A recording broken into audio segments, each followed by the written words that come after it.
Good morning, Ma. Henwada.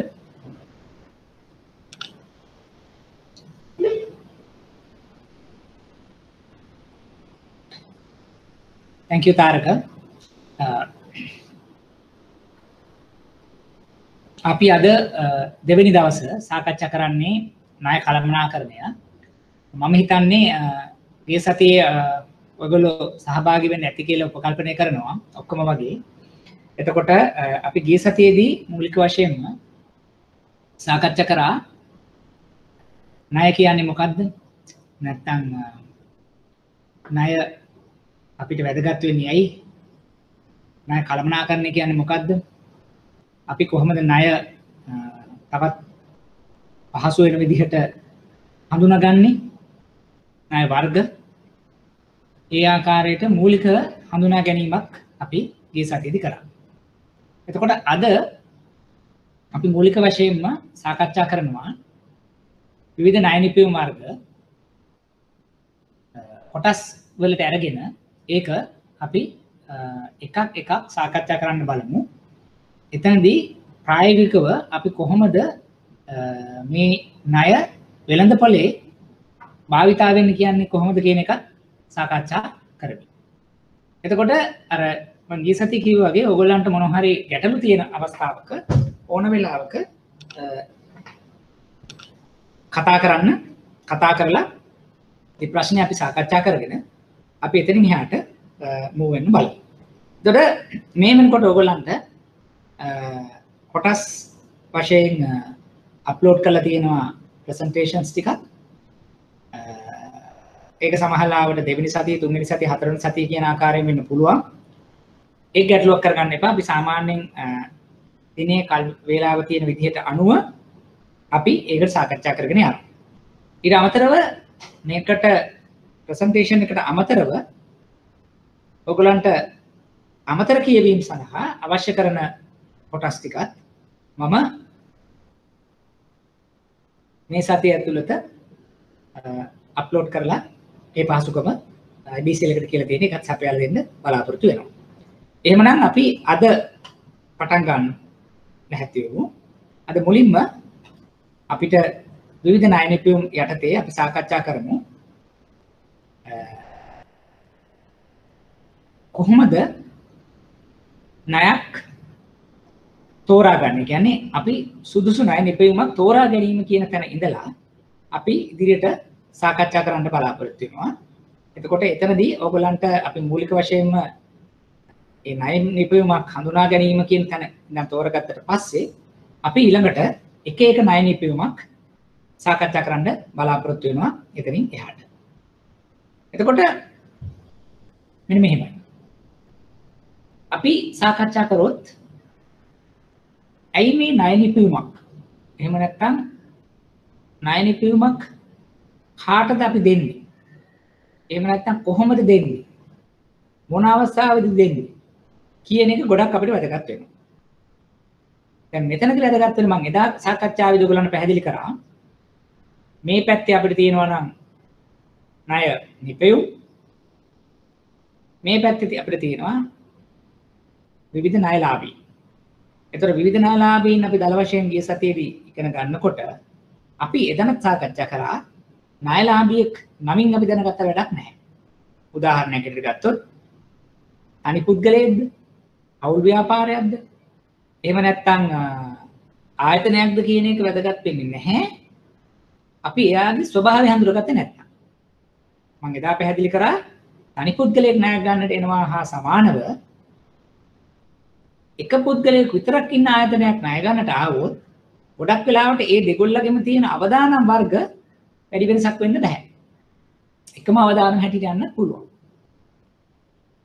ඒ නිසා අපිට ගොඩක් වැදගත් වෙනවා පුද්ගලයන් හඳුනා ගන්නකොට, ණයලාභීන් හඳුනා ගන්නකොට ඒ ණයලාභියාගේ ස්වභාවය, අවදානම්. එහෙම නැත්නම් ණයලාභියාට අවශ්‍ය කරන ණය කාරණේ මොකක්ද කියලා දැනගන්නවා සමානවම අපිට අවශ්‍ය වෙනවා ණය නිපැයුමක් හැටියට තෝරගන්නකොට අපි ගිය සතියේදී අපි සාකච්ඡා කරා මොකද්ද මේ ණය නිපැයුමක් කොයි ආකාරයකට තවදුරටත් වර්ගීකරණය කරන්න ඉගෙන ගැනීමේ පහසුව සඳහා කියලා. එහෙම ඉගෙන ගත්තට පස්සේ අපි විවිධ ණය නිපැයුම් වලට යන්නත් කලින් සුදුසු ණය නිපැයුමක් තෝරා ගැනීම කියන දේ තොලුවේ තියාගෙන තමයි මේ දේවල් අපි ඉගෙන ගන්න ඕන කියන එක තමයි මම මේ මූලික වශයෙන්ම අඩිතාලමක් හැටියට දාන්න බලාපොරොත්තු වෙන්නේ. එතකොට අපි දෙවෙනි පොයින්ට් එකට ගියොත් ණය අයදුම්කරුගේ මෙහෙයුම් ආකෘතිය ධාරිතාව අවශ්‍යතාවයේ ස්වභාවයෙන් ණය නිපැයුමේ ගුණාංග ගැලපීමක් තිබිය යුතුයි. මොකද්ද මේ කියන්නේ? දැන් අපි හිතමුකෝ මේ පුද්ගලයා කරන්නේ යම් කිසි දෙයක් මුලදී අරගෙන විකුණනවා. අපි අපේ භාෂාවෙන් කියන බයින් ඇන්ඩ් සෙලින් කරන කෙනෙක් වෙනවා. එහෙම නැත්නම් සමහර ආකාරයෙන් නිෂ්පාදනයක් කරලා විකුණන කෙනෙක් වෙන්න පුළුවන්. එහෙම නැත්නම් එයාගේ තියෙන ඒ ව්‍යාපාරයේ අපි කියන ධාරිතාව කැපැසිටි එක. හරි? තව පුද්ගලයෙක් එක්ක දැන් මෙයා මැෂින්ස් 3ක් එක්ක රන් කරන බිස්නස් එකකට තව කෙනෙක් මැෂින් 10ක් එක්ක රන් කරනවා. එතකොට දැන් අපිට ඒ පුද්ගලයෝ දෙන්නේ දිහා බැලුවහම ව්‍යාපාරයේ ධාරිතාව, ව්‍යාපාරයේ අවශ්‍යතාවය, නැත්නම් මෙහෙයුම් ආකෘතිය කියන ඒවා වැදගත් වෙනවා මේ ණය නිපැයුමත් ඒ පුද්ගලයාට සම්බන්ධ කරලා දෙනකොට. ඒක තමයි මේ අපි මූලික වශයෙන් පැහැදිලි කරන්නේ. ඊළඟට අපි ලබා දෙන ණය මුදල මගින් ණය පහසුකම මගින් ඒ අවශ්‍ය පුද්ගලයාගේ නැත්නම් ව්‍යාපාරයේ අරමුණු ඉටු කර ගැනීමක් වෙනවා. දැන් උදාහරණයකට කිව්වොත් ඒ ණය ලාභියෙක් ඇවිල්ලා මට කියනවා බැංකුවේ කළමනාකරුතුමාට කියනවා මට අවශ්‍ය වෙනවා කාර්ක ප්‍රාග්ධානය සඳහා ණයක්. ඒතර කාර්ක ප්‍රාග්ධානය සඳහා ණයක් අවශ්‍යයි කියලා කිව්වහම අපි කාර්ක ප්‍රාග්ධානය මොකක්ද කියලා බලන්නේ නැතුව සමහර වෙලාවට අපි කියනවා නම් රයිට් බැංකු අයිරාවක් නැත්නම් ඕවර්ඩ්‍රාෆ්ට් එකක් එහෙම නැත්නම් ටෙම්පරරි ඕවර්ඩ්‍රාෆ්ට් එකක් කැෂුවල් ඕවර්ඩ්‍රාෆ්ට් එකක් ඒ විදිහට අපි සාකච්ඡා කරනකොට සමහර වෙලාවට ඒක නොවේ වෙන්න පුළුවන් හරිම අවශ්‍යතාවය. ඇත්තටම එයාට කාර්ක ප්‍රාග්ධාන අවශ්‍යතාවයක් කියලා කාර්ක ප්‍රාග්ධානේ තියෙන්නේ ණය ගැතියන් මූල්‍යකරණය කරන්න නම් අපි ඒකට ඕවර්ඩ්‍රාෆ්ට් එකක් දුන්නා කියන එක මම හිතන්නේ හරිම ප්‍රොඩක්ට් එක අපි දුන්නා කියලා. එතකොට එයාට හරි ප්‍රොඩක්ට් එක ෆැක්ටරින් වෙන්න පුළුවන්. හරි ප්‍රොඩක්ට් එක චෙක් ඩිස්කවුන්ටින් වෙන්න පුළුවන්. හරි ප්‍රොඩක්ට් එක ඉම්පෝට් ලෝන් එකක් වෙන්න පුළුවන්.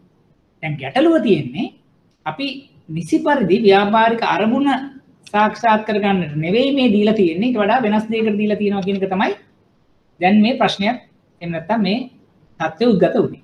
එතකොට තුන්වෙනි පොයින්ට් එකේදී මම පැහැදිලි කරේ අපි ව්‍යාපාරික අරමුණ ව්‍යාපාරික අවශ්‍යතාවය හරි විදිහට තේරුම් ගත යුතුයි. හතරවෙනි එක තමයි රිස්ක් රිවෝඩ් කියලා අපි කියනවා. අවදානමට සරිලන ප්‍රතිලාභ. දැන් අපිට හිතනවා නම් යම් කිසි පුද්ගලයෙකුට ණයක් ලබා දෙනවා ඒ ණය ලබා දීමේදී ඒ ණය ලබා දෙන්නේ අපි කියනවා මේ සුරුකමක් නැතු unsecured lending. තව ණයක් ලබා දෙනවා secured against property. තව එකක් ලබා දෙනවා cashback එකක්. මුදල් තියාගෙන ණයක් දෙනවා. දැන් ඔය අවස්ථා තුනම ගත්තොත් අවස්ථා තුනේ අවදානම් තුනක්. cashback OD එකක්, property back OD එකක්, unsecured OD එකක් කියලා හිතන්නකො. එතකොට ඔය අවස්ථා තුනේදීම අවදානම් තුනක් නම් බැංකුවට ඒ අවදානම සරිලන විදිහට බැංකුව මිලන නියම කිරීමේදී අපි කියනවා මුදල් වලට එරෙහි අයිරාවක් නම් අපි සමහරට ඒ තියෙන ස්ථාවර තැන්පතුව අමතරව තව 2ක් හෝ 3ක්. එහෙම නැත්නම් සුරුකුමකට එරෙහිව දෙන අවස්ථාවක අපිට අපේ තියෙන කොස්ට් එක එහෙම නැත්නම් අපේ තියෙන පිරිවැයට තව 105ක් විතර එක් කරන්න පුළුවන්. එතකොට සුරුකුම් රහිතව නම් ඒක සමහරවිට 7ක් 8ක් 9ක් වෙන්නත් පුළුවන්. අපි සමහරවිට කියන එක 20ක් 25ක් කියන රේන්ජ් එක වෙන්නත් පුළුවන්. ඒතකොට මේ මොකද්ද වෙන්නේ? අපි පොලිය විදිහට ඒ අදාළ පුද්ගලයාට යොමු කරන්නට බලාපොරොත්තු වෙන්නේ පොලිය හැටියට අපි යෝජනා කරන්නේ මොකද්ද? ඒ අපි ලබා ගන්න අවදානම තමයි අපි මේ මිලක් හැටියට නියම කරන්නට බලාපොරොත්තු වෙන්නේ. එතකොට එහෙමනම් අපි දැන් මේ සාකච්ඡා කරමින් ඉන්නේ මූලික වශයෙන්ම ණය නිපැයුමක් තෝරා ගැනීමේදී ඉතාම දල වශයෙන් සලකා බැලිය යුතු කාරණා ටික. මුලින්ම කිව්වා ආකෘතිය, ධාරිතාව, අවශ්‍යතාවයේ ස්වභාවයට ණය නිපැයුමේ ගුණාංග තියෙන්න ඕනේ. එතකොට අපි ලබා දෙන ණය නිපැයුම හරහා ව්‍යාපාරික අවස්ථාව පරිපූර්ණ සිදු විය යුතුයි. ඒ වගේම අවදානමට සරිලන ප්‍රතිලාභයක් ලැබිය යුතුයි. අන්න ඒ කියන මූලික කාරණා ඔළුවේ තියාගෙන තමයි අපි දැන් කල්පනා කරන්නේ මේ විවිධ ණය නිපැයුම් වෙන වශයෙන් සලකා බලන්නට. එතකොට ආපහු මම පැහැදිලි කිරීමක් කරොත් දැන් අපි මේ වෙනකොට මේ සතියේදී අපි ණය කළමනාකරණය කියන විෂය එහෙම නැත්නම් පාඨමාලාව හදාරන්නට ආරම්භ කරපු අවස්ථාවේ අපි මුලින්ම මේ ණය කියන්නේ මොකක්ද? අත්තිකාරම් කියන්නේ මොකක්ද? ණය කළමනාකරණය කියන්නේ මොකක්ද? එතකොට කොහොමද මේ ණය කළමනාකරණය වැදගත් වෙන්නේ? එතකොට බැංකුවකට ගත්තොත් කොයි විදිහටද මුදල් ගලා එන්නේ? කොයි විදිහටද මුදල් ගලා යන්නේ? එතකොට මොන වගේ ශේෂ්ඨ සඳහාද අපි මේ ණය නිකුත් කිරීම සිදු කරන්න කියන එක මූලිකම අදහසක් ලබා ගත්තා. ඊළඟට අපි සාකච්ඡා කරන්න පටන් ගත්තා අපි මේ ණය ලබා දීමේදී ඒ ලබා දෙන ණය කාටද දෙන්නේ? කවුද මේක ප්‍රතිලාභය?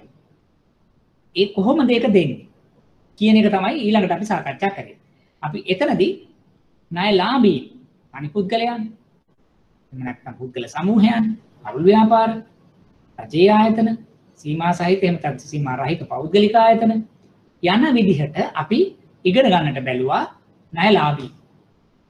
එතකොට මම මූලික වශයෙන්ම මේ අද කතා කරා වගේම කිව්වා ණයලාභී නාමිකව එහෙම නැත්නම් එයාගේ අපි කියනවා මේ නීතිමය තත්වයේ කියන එකට වඩා අපිට වැදගත් වෙන්නේ ඒ අදාළ ණයලාභියා සතු ලක්ෂණ. ණයලාභියාගේ ස්වභාවය. ණයලාභියාගේ අවදාන කියන එක මොකක්ද කියන දේ තමයි මූලික වශයෙන්ම අපි බැලිය යුත්තේ.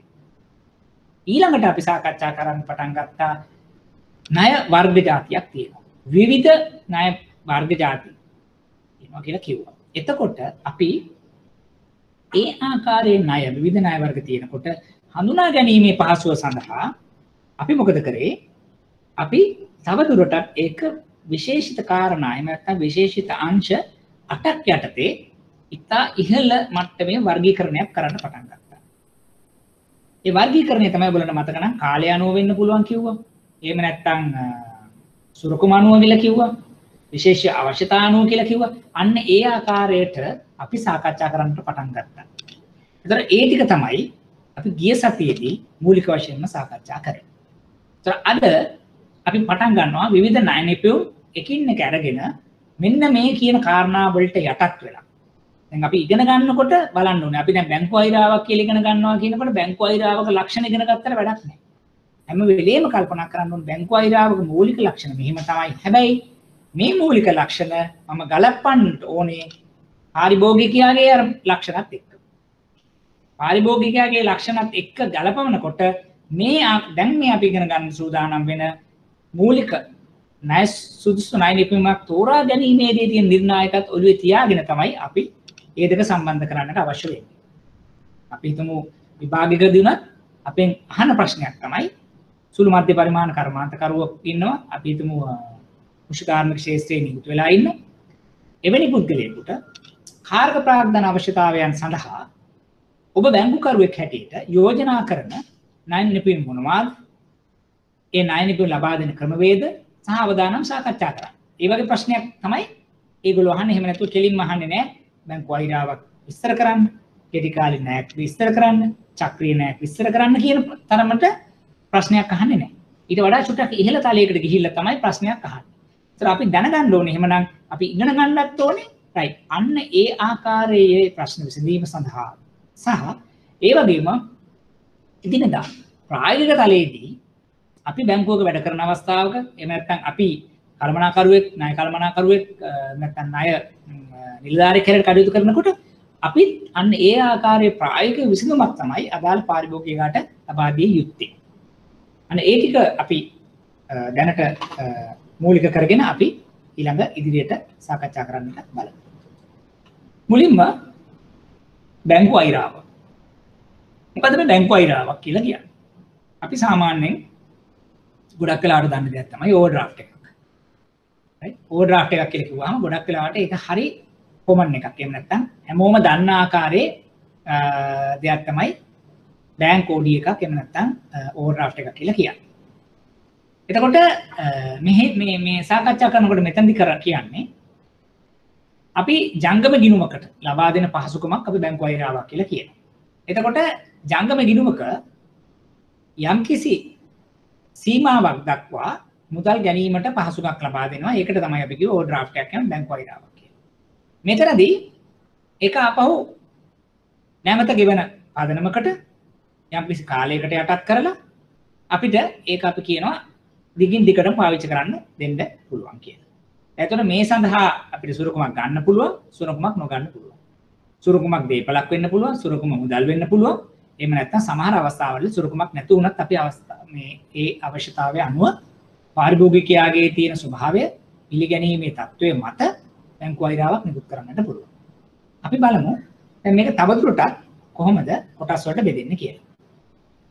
විවිධ ආකාරයේ අයිරා වර්ග තියෙනවා. අපි කියන ස්ථිර අයිරා, తాවකාලික අයිරාව.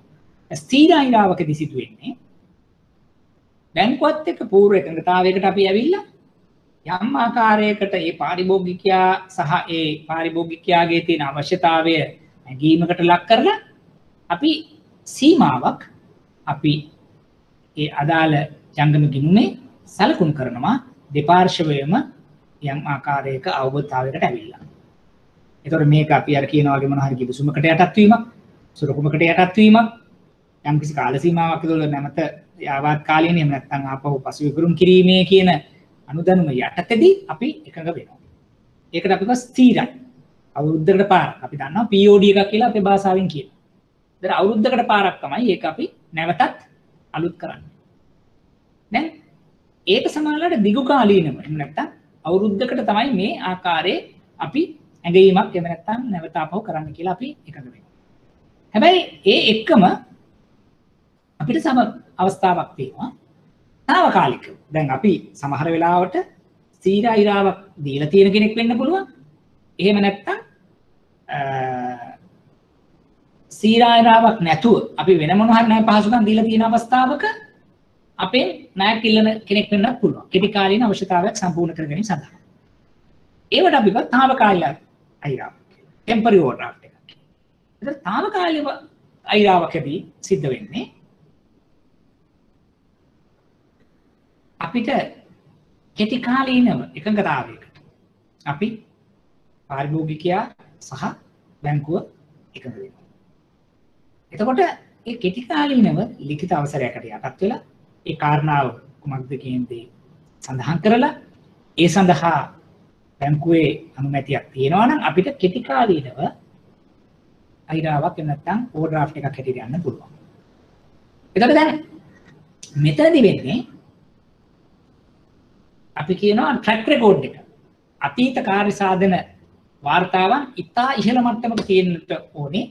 අපි මේ ආකාරයේ తాවකාලික අයිරාවක් ලබා දෙන අවස්ථාවක්. මොකද මේ සඳහා අපිට අන්තර් සුරුකුමක් ලබා ගැනීම හැකියාවක් නැහැ. එහෙම නැත්නම් ලබා ගන්නෙ නැහැ. මොකද කෙටි කාලීන අවශ්‍යතාවයක් ඒක දවස් 7ක් 14ක් 21ක් දවස් 30ක්. හරි එහෙම නැත්නම් ඊටත් එහාට යන අවස්ථා තියෙනවා. එතකොට ගොඩක් වෙලාවට මූල්‍ය ප්‍රවාහය අපහු බැංකුව වෙත හරවන පදනම යටතේ තමයි මේ වගේ දේවල් සිද්ධ වෙන්නේ. දැන් මෙතනදී තියෙන අවදානම තමයි අපි සුරුකුමක් ගන්නෙ නැහැ. අපිට ගොඩාක් විශ්වාසය තිබිය යුතුයි ඒ අදාළ පාරිභෝගිකයා මේක ගැටලුවක් නැතුව අපහු ගෙවනවද නැද්ද කියන දේ පෙන්නලා දෙන්න. එතකොට අපි ස්ථිර අයිරාවක් කියන්නේ මොකක්ද කියලා ඉගෙන ගත්තා. తాවකාලික අයිරාවක් කියන්නේ මොකක්ද කියලා ඉගෙන ගත්තා. ඊළඟට අපි ඉගෙන ගන්න යනවා casual නැත්නම් අනියම්. මෙතනදී පූර්ව එකඟතාවයකට අනුව හෝ නැතුව ගිණුමේ ශේෂය ඉක්මවා චෙක්පත් ගෙවනවා. හදිසි අවශ්‍යතාවයන් සඳහා ඉතා කෙටි කාලයකට ඉතා හොඳ අතීත වාර්තාවන් කාර්ය සාධන වාර්තාවන් නැති ගණදෙනු කරුවන්ට ලබා දෙනවා. ඒගොල්ලෝ දන්නවා සාමාන්‍යයෙන් බැංකුවක නිතිපතා සාමාන්‍ය උදෑසන කාලේදී සමහරලාට අපිට චෙක් සෙන්ඩ් කරනවා. ඒ චෙක් සමහර වෙලාවට අපිට ඒ අදාළ පාරිභෝගිකයා දැනුවත් කිරීමකින් ලියන්නත් පුළුවන් නැත්නම් එයාගේ සාමාන්‍ය ව්‍යාපාරය පවත්වාගෙන යන අකගතාවයේ පරිදි චෙක්ස් තියෙනවා. ඒතර ඒ චෙක්ස් ප්‍රසන්ට් කරන්න ආවම සමහර වෙලාවට account එකේ මුදල් තියෙනවා account එකේ මුදල් නැහැ. ඒ වෙලාවට නිසි අනුමැතිය සහිතව අපි අනුමත සීමාවට වඩා එහාට අපි ගිහිල්ලා මුදල් ගෙවීමක් කරනවා. ඒතර මෙතනදිත් මම කියන්නේ බැංකුව ලොකු අවධානමක් ගන්නවා. හැබැයි කෙටි කාලින නිසා ඒකට අවශ්‍ය පරිදි මිල නියම කිරීමකින් මේ සිද්ධිය කරනවා.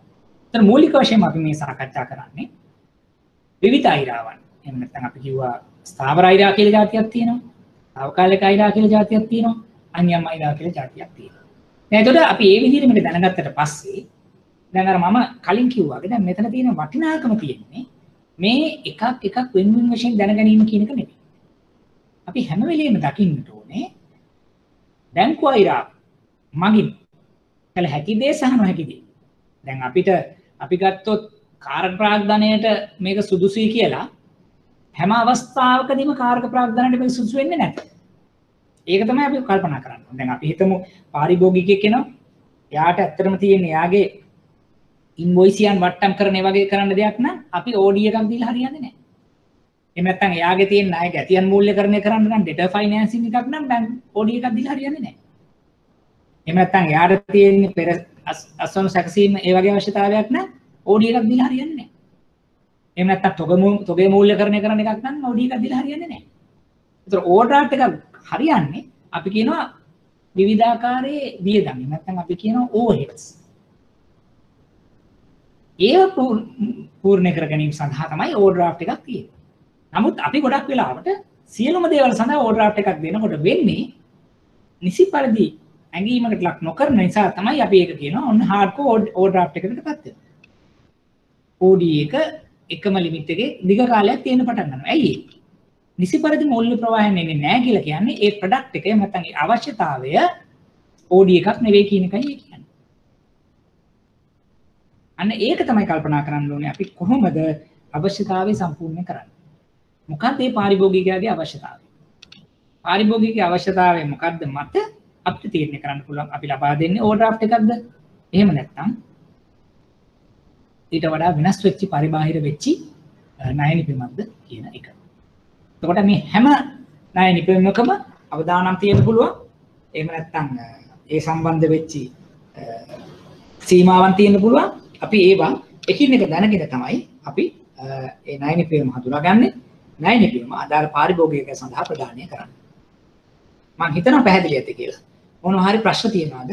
එහෙම නැත්නම් ප්‍රශ්න තියෙනවා නම් තවදුරටත් අපිට ඒක සාකච්ඡා කරමින් ඉදිරියට යන්නට පුළුවන්. පැහැදිලි ඇති කියලා හිතන මොනවා හරි ප්‍රශ්න තියෙනවද? right. මොනවා හරි ප්‍රශ්න තියෙනවා නම් ඔයගලන්ට එවෙලෙම සාකච්ඡා කරන්න යොමු කරන්නට පුළුවන්. මම ප්‍රසන්ටේෂන් එක යන අතරතුරුණත් ගැටලුවක් නැහැ. ප්‍රශ්නයක් අහන්න නැගුණොත් ඒක එවෙලෙම අවධානයට යොමු කරන්න. හරි. ඊළඟට අපි සාකච්ඡා කරමු. දැන් පාරිභෝජන එහෙම නැත්නම් කන්සියුමර් ප්‍රොඩක්ට්ස්. අපි ගොඩක් වෙලාවට දකින්න දෙයක් තමයි මේ කන්සියුමර් ප්‍රොඩක්ට්ස්. එහෙම නැත්නම් අපි කියනවා රීටේල් ප්‍රොඩක්ට්ස් කියලා. ඒතර දැන් මෙතනදී අපි මූලිකව සාකච්ඡා කරලා බලමු. ඇයි මේ කන්සියුමර් එහෙම නැත්නම් පාරිභෝජන ණය පහසුකම් අවශ්‍ය වෙන්නේ. එතකොට අපි ගොඩක් වෙලාවට පුද්ගලික වියදම් personal expenses right consumption related expenses සඳහා තමයි මේ පාරිභෝජන ණය පහසුකම් කියන්නේ. අපි දැන් සාමාන්‍යයෙන් මොනවද මේ පහසුකම් කියලා සාකච්ඡා කරොත් අපි කතා කරනවා පුද්ගලික ණය වෙන්න පුළුවන්, ණයපත් පහසුකම් වෙන්න පුළුවන්, නැත්නම් පෝනින් වගේ දෙයක් වෙන්න පුළුවන්, එහෙම නැත්නම් නිවාස ණය පහසුකම් වෙන්න පුළුවන්. يعني තමුන්ගේ පාරිභෝගිකයාගේ ඒ පුද්ගල සම්බන්ධ වියදම් මූල්‍යකරණය කර ගැනීම සඳහා පාවිච්චි කරන ඒවාට අපි කිව්වේ පාරිභෝජන ණය පහසුකම් කියලා. එතකොට මේ පිළිබඳ ණය ඇගීමේදී අපි සාකච්ඡා කරන දෙයක් තමයි ඒ ණය ආයුම්කරුවන්ගේ මාසික ආදායම. ඊටාම වටින දෙයක්. ඒ කියන්නේ ඒ ණය ආයුම්කරුවන්ට අපි කොයි ආකාරයෙන්ද ආදායම ඒ මාසික ආදායම ලැබෙන්නේ. ඒක අනුව තමයි ණය බදල තීරණය කරන්නේ. ඒ වගේම තමයි ණය මොන කාරණේ සඳහා පාවිච්චි කරනවද? පුද්ගලික එකක් වෙන්න පුළුවන්, නිවාස වෙන්න පුළුවන්, ණයපතක තියෙන ශේෂයක් වේවීමට වෙන්න පුළුවන්. එතකොට අපි දැනගන්න ඕනේ මේ මොකටද? ඒක දැනගත්තාම තමයි අපේ ණය සීමාව පිළිබඳ අදහසක් එන්නේ. අපි උදාහරණයකට ගත්තොත් දැන් පුද්ගලයෙක් නිවාස ණයක් එනවනම් සමහරවිට නිවාස ණයේ තියෙන සීමාව වැඩි ණයපතක නැත්නම් ක්‍රෙඩිට් කාඩ් එකක අනුමත සීමාවට වඩා. මොකද අවශ්‍යතා දෙකක්. ඒ වගේම පුද්ගලික ණයක් කියලා ගත්තාම අධ්‍යාපන ණයක් කියලා ගත්තාම ඒ ණය සීමාවත් එක්ක බලුවම නිවාස ණය සඳහා ලබා දීමේදී ඒ දෙකට යන කාල සීමාවන් වෙනස්. නිවාස ණය සඳහා දිගු කාලයක්, පුද්ගල ණය සඳහා කෙටි කාලයක් ලබා දෙනවා. මොකද ඒ ණය පාවිච්චි වෙන විදිහ මොන කාරණා සඳහාද එහෙම නැත්නම් කොහොමද ඒ ණය පියවන්නට අපි බලාපොරොත්තු වෙන්නේ කියන දේ මත වෙනස් වෙන්න පටන් ගන්නවා. ඒ නිසා අපි දැනගන්න ඕනේ පාරිභෝගික කටයුතු සඳහා පාවිච්චි වෙනවා. එහෙමනම් මේ මාසික ආදායම් කොහොමද? ණය කුමක් සඳහාද භාවිතා වෙන්නේ? ඒ සඳහා පාවිච්චි කරන සුරුකම මොකක්ද කියන දේ අපිට පැහැදිලි වෙනවා. එතන අපි ওই විදිහට කතා කරගෙන යනකොට අපි සාකච්ඡා කරන්න බලමු කොහොමද මේ ආකාරයේ ණය පහසුකම් ලබා දීමේදී අපි ඒ සඳහා ණය ඇඟීම් කරන අවස්ථාව. අපි නිවාස ණය උදාහරණයක් ගමු. නිවාස ණයකදී ණය පහසුකම ලබා දෙනකොට ඒ ලබා දෙන ණය අනුව අපිට සමාහලට ඉඩමක් ලබා ගැනීම සඳහා මිලදී ගැනීම. එහෙම නැත්නම් අපි තියෙන ඉඩමක නිවාසයක් ඉදි කර ගැනීම. එහෙම නැත්නම් අපි සම්පූර්ණ කරන ලද නිවාසක් මිලදී ගැනීම. එහෙම නැත්නම් යම් ආකාරයේ තියෙන නිවසක වැඩි දියුණු කටයුතු කර ගැනීම. එහෙම නැත්නම් යම්කිසි තවත් බැංකුවක තියෙන නිවාස ණයක් අනිත් බැංකුව සඳහා ලබා ගැනීම. එහෙම නැත්නම් ඒ බැංකුවේ ණය සෙටල් කරලා තව තැනකට ණය හැටියට යෝජනා කිරීම. ඒතර ඒ ආකාරයට තමයි නිවාස ණය පහසුකමක් අපි දක්නට ලැබෙන්නේ. එතකොට දැන් මම මේ පැහැදිලි කරන්නේ හැම වෙලෙම දැන් අපි හවුසින් ලෝන් එකක් කියන එකක් එහෙම නැත්නම් නිවාස ණය කියන එක දැනගත්තට විතරක් මදි.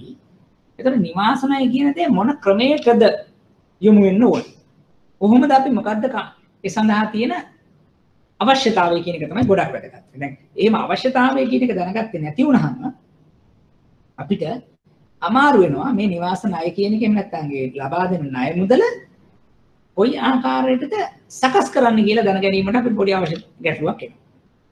ඒ නිසා තමයි අපි හැම වෙලේම ණය නිපැයුමක් ගැන ඉගෙන ගන්නකොට ඒ ණය නිපැයුම කොහොමද සකස් වෙන්නේ කියලා දේ අදහසක් ගන්න.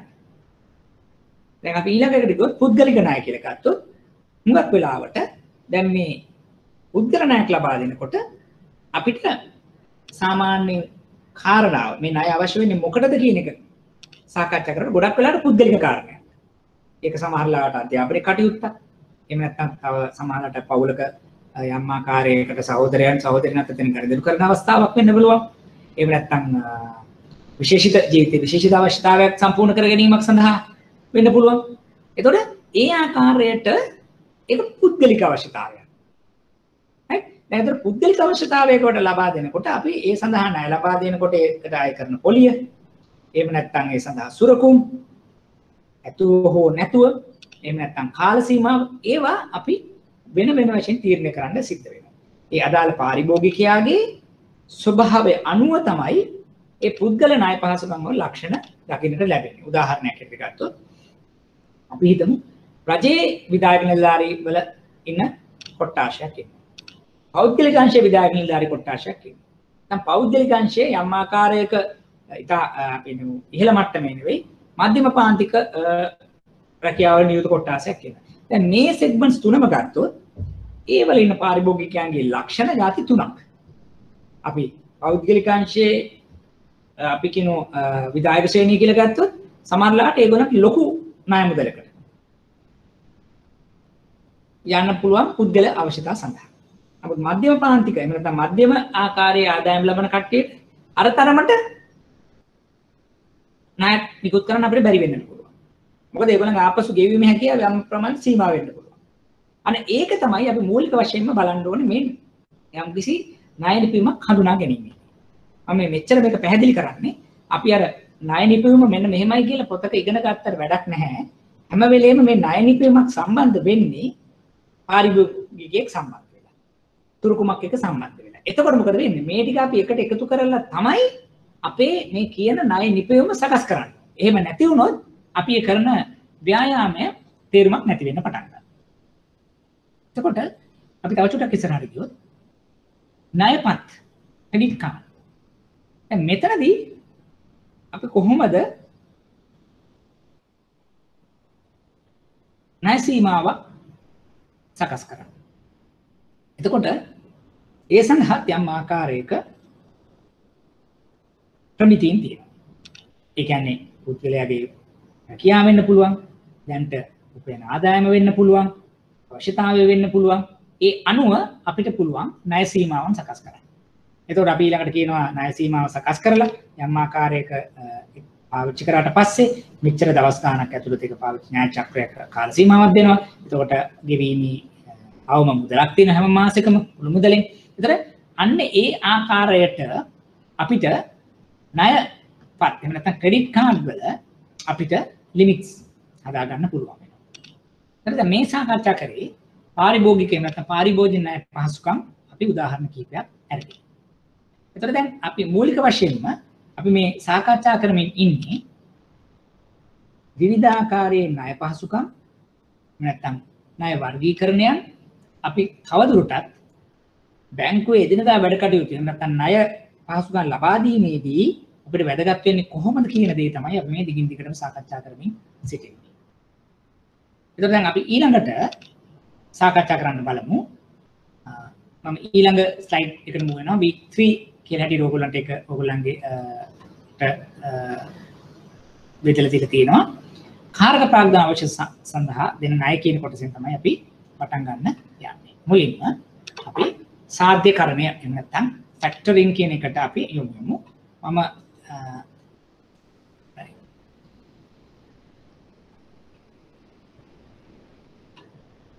අපි මුලින්ම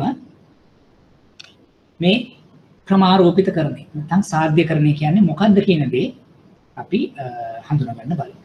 එතකොට මේක උදාහරණයකින් මම පැහැදිලි කරගෙනම අපි මේ දේ වැඩිදුරටත් සාකච්ඡා කරමු. අපි හිතමු මෙන්න මෙහෙම දෙයක් තියෙනවා. එතකොට අපි සමහර වෙලාවට අපි හිතමු ආයතනයක් තියෙනවා.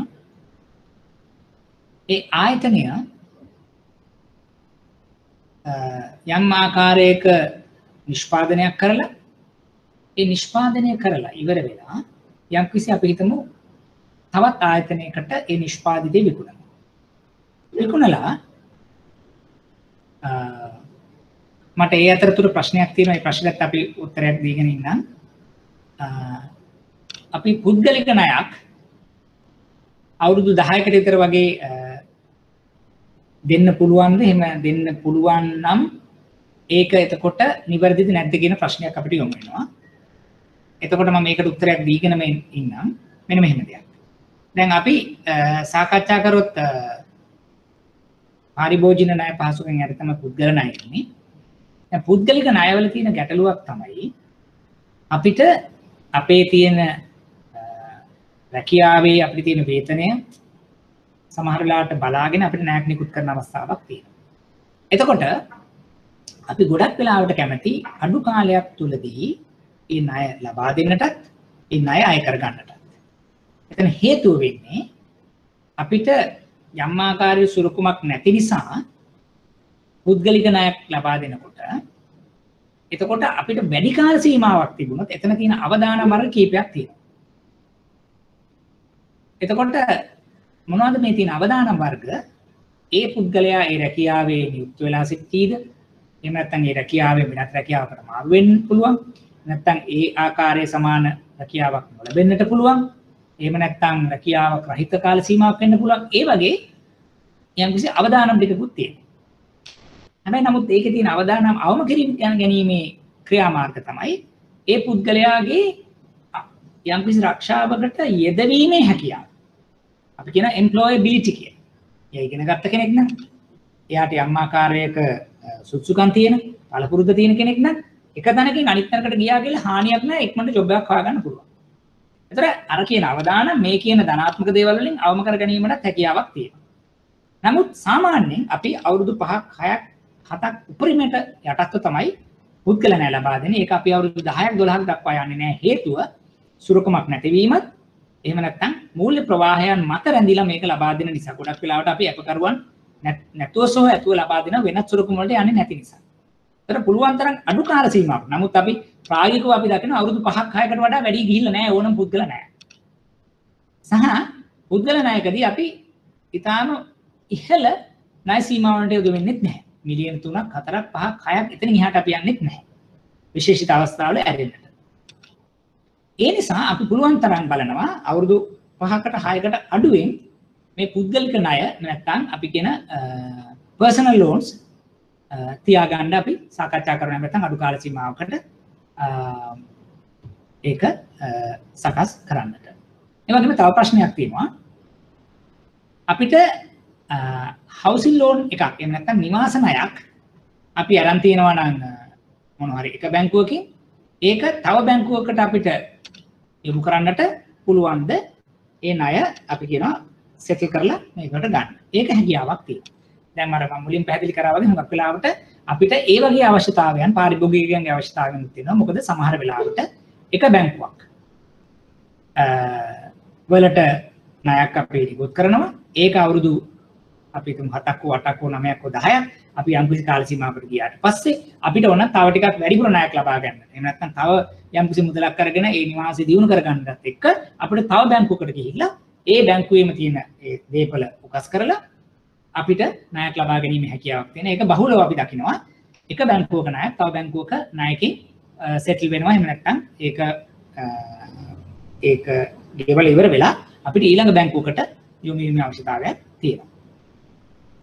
ඊට පස්සේ දැන් තව සමහර වෙලාවට එකක් තියෙනවා. දැන් අපි හිතුවොත් දැන් අර මම කලින්ම ප්‍රශ්නෙට පොඩ්ඩක් ආය ආවොත් දැන් අපි හිතන්න මෙහෙම අපිට පුද්ගල ණයක් දෙන්න පුළුවන් ද අවුරුදු 7කට 8කට 9කට 10කට යනකොට අපිට ඒකල හැකි අපිට ස්ථාවර එහෙම නැත්නම් ස්ථිර සුරුකුමක් තියෙනවා. එතකොට ඒක ඇත්තටම පුද්ගලම ණයක් වෙන්නේ නැහැ. ඒක නිකන් දිගු කාලීන ණයක් බවට පත් වෙනවා. ඒ කියන්නේ එතකොට වෙන්නේ මොකද? අපිට යම්කිසි පුද්ගලයෙකුට යම්කිසි ණයක් ලබා දෙනවා සුරුකුමට එරෙහි. එතකොට අවදානම අඩු වෙනවා බැංකුවට. එහෙම නැතුව අපි සාමාන්‍යයෙන් අපකරුවෝ තියාගෙන හරි එහෙම නැත්නම් අපකරුවෝ නැතුව හරි අපි සාමාන්‍යයෙන් ණයක් අවුරුදු 5ක 6කට එහාට යන්නට සූදානම් නැහැ පුද්ගලික ණය නැත්නම් personal loans වල. මම හිතන්නේ මේ ප්‍රශ්නේදී අවශ්‍ය පිළිතුර ලැබෙන්නට ඇති කියලා තවත් මොන හරි තිබුණොත් අපි ඉදිරියට සාකච්ඡා කරමු. එතකොට ක්‍රමාරෝපිතකරණය දැන් මේ ෆැක්ටරින් එක ගැන සාකච්ඡා කරනකොට මම මෙහෙම කිව්වොත් දැන් අපි යම්කිසි නිෂ්පාදනයක් තියලා එතකොට එයා මොකද කරන්නේ? ඒ නිෂ්පාදිතය අපි හිතමු තවත් කෝපරේට් එන්ටිටි එකකට එයා එක විකුණනවා. අපි උදාහරණයකට ගමුකෝ යම් ආකාරයක කෘෂිකාර්මික නිෂ්පාදනය කරන ආයතනයක් තියෙනවා. එයාගේ නිෂ්පාදනය අපි හිතමු කාගිල්ස් එකට විකුණනවා. කාගිල්ස් එකට වික්කහම කාගිල්ස් ආයතනය මොකද කරන්නේ? දවස් 90ක් 120කට පස්සේ තමයි ඒ අදාළ ලබා දීපු නිෂ්පාදිතයට ආපසු මුදල් ගෙවන්නේ. ඒතර මේ ආකාරයේ ගත්තොත් මේ නිෂ්පාදනය කරපු පුද්ගලයා එයා දවස් 120ක් එයා බලාගෙන ඉන්නට අවශ්‍යයි කාගිල්ස් එකේ මුදල් ලැබෙනවා. හැබැයි මේ වෙලාවේ බැංකුවක් හැටියට අපිට පුළුවන් නම් කියන්න ඔයා කාගිල්ස් එකට බඩු දීලා තියෙනවනම් ඒ කාගිල්ස් එකෙන් ඒ බඩු ලබා ගැනීමේ කොයි තාන්සි අපි කියනවා good receive note එකක් තියෙනවනම් ඒ good receive note එක එහෙම නැත්නම් ඒ GRN එක අරගෙන අපිට පුළුවන් යම් ආකාරයේ වට්ටම්කරණයකට ලක් වෙලා ඒ මුදල මේ අදාළ කෘෂිකාර්මික නිෂ්පාදිතයට ලබා දෙන්නට. දැන් මේ මොකද වෙන්නේ? එතකොට මට අද මුදල් ලැබෙනවා. මම නිෂ්පාදනකයා නම් මට මුදල් ලැබෙනවා. මම දවස් 120ක් බලාගෙන ඉන්නේ නැහැ. කොහෙන්ද මට මුදල් ලැබෙන්නේ? මේ ෆැක්ටරින් කියන නැත්නම් ෆැක්ටර් කියන ක්‍රමාවරෝපිත කරු මූල්‍ය ආයතනයෙන් මට මුදල් ලැබෙනවා. එතකොට මට මේ මුදල් අරගෙන මගේ නිෂ්පාදන කටයුතු ඊළඟ සයිකල් එකේ මට කරන්නට හැකියාවක් තියෙනවා. එතකොට දැන් බැංකුවට මේ මුදල් කොහෙන්ද ලැබෙන්නේ? දවස් 120ක් ගියාට පස්සේ කාගිල්ස් ආයතනය බැංකුවට සල්ලි ගෙවන්න පටන් ගන්නවා අර අදාළ ඉන්වොයිස් එකට අදාළව. එතකොට මෙතනදී බැංකුව හැටියට මොකද කරේ? එයා ක්‍රමාරෝපිත කරු හැටියට ෆැක්ටර් හැටියට ඇවිල්ලා අර ක්ලයන්ට්ගෙන් ණය ගැනුම් කරුට සාකච්ඡා කරලා කියනවා මෙහෙමයි ඔයා ඉන්වොයිස් එක මට දෙන්න මම මුදල් දෙන්නම් මට දවස් 120කින් මම කාගිල්ස් එකෙන් මම ලබා ගන්නවා මේ අදාළ ණය මුදල්. දැන් මෙන්න මේක තමයි මේ අපි කියන්නේ මේ ෆැක්ටරින් එහෙම නැත්නම් ක්‍රමාරෝපිත කරන. දැන් මෙතනදී තියෙන වාසිය තමයි මේ කියන කාර්ක ප්‍රාග්ධන අවශ්‍යතාවය මේ අදාළ පාරිභෝගිකයාගේ කාර්ක ප්‍රාග්ධන අවශ්‍යතාවය සම්පූර්ණ කරන්නට බැංකුවක් හැරෙට අපිට හැකියාවක් තිබුණා. එහෙම නැත්නම් මොකද්ද වෙන්නේ? බැංකුව එහෙම නැත්නම් ෆැක්ටර් කියන එක නම් මෙතෙන්ට ආවේ නැතු වුණොත් ක්‍රමාරෝපිත කරු මෙතෙන්ට ආවේ නැති වුණොත් ඒ අදාළ නිෂ්පාදකයා දවස් 120ක් බලන් ඉන්න ඕනේ අර කියන ණය ගැතියා එහෙම නැත්නම් ඩෙටර් ඇවිල්ලා ඒ අදාළ සල්ලි ටික ලබා දෙනකම්. දැන් මෙතනදී ඒ arrangement එකේ අතරමැදට බැංකුව ඇවිල්ලා බැංකුව එදිනම සල්ලි ලබා දීමක් කරනවා පාරිභෝගිකයාට එහෙම නැත්නම් නිෂ්පාදකයාට මට දවස් 120ක් ගියාට පස්සේ ඒ කියන ආයතනයෙන් කාගිල්ස් ආයතනයෙන් මට මුදල් ලැබෙනවා. දැන් මෙතනදී ගත්තොත් මේකට අපි කියනවා මේ ක්‍රමාරෝපිතකරණය. දැන් මේකේ තියෙන වාසි අවාසි කීපයකුත් තියෙනවා. දැන් මෙතනදී දැන් මම බැංකුව හැටියට මම කාගේ අවදානම මේ අවස්ථාවේදී ලබා ගන්නේ මම කාගිල්ස් ආයතනය නැත්නම් ඩෙටර් හැටියට එයාගේ අවදානම මම ගන්නවා. මට ඒ අවදානම ගත හැකි මොකද එයා ස්ථාවර මූල්‍ය ආයතනයක්. නැත්නම් ස්ථාවර ආයතනයක්.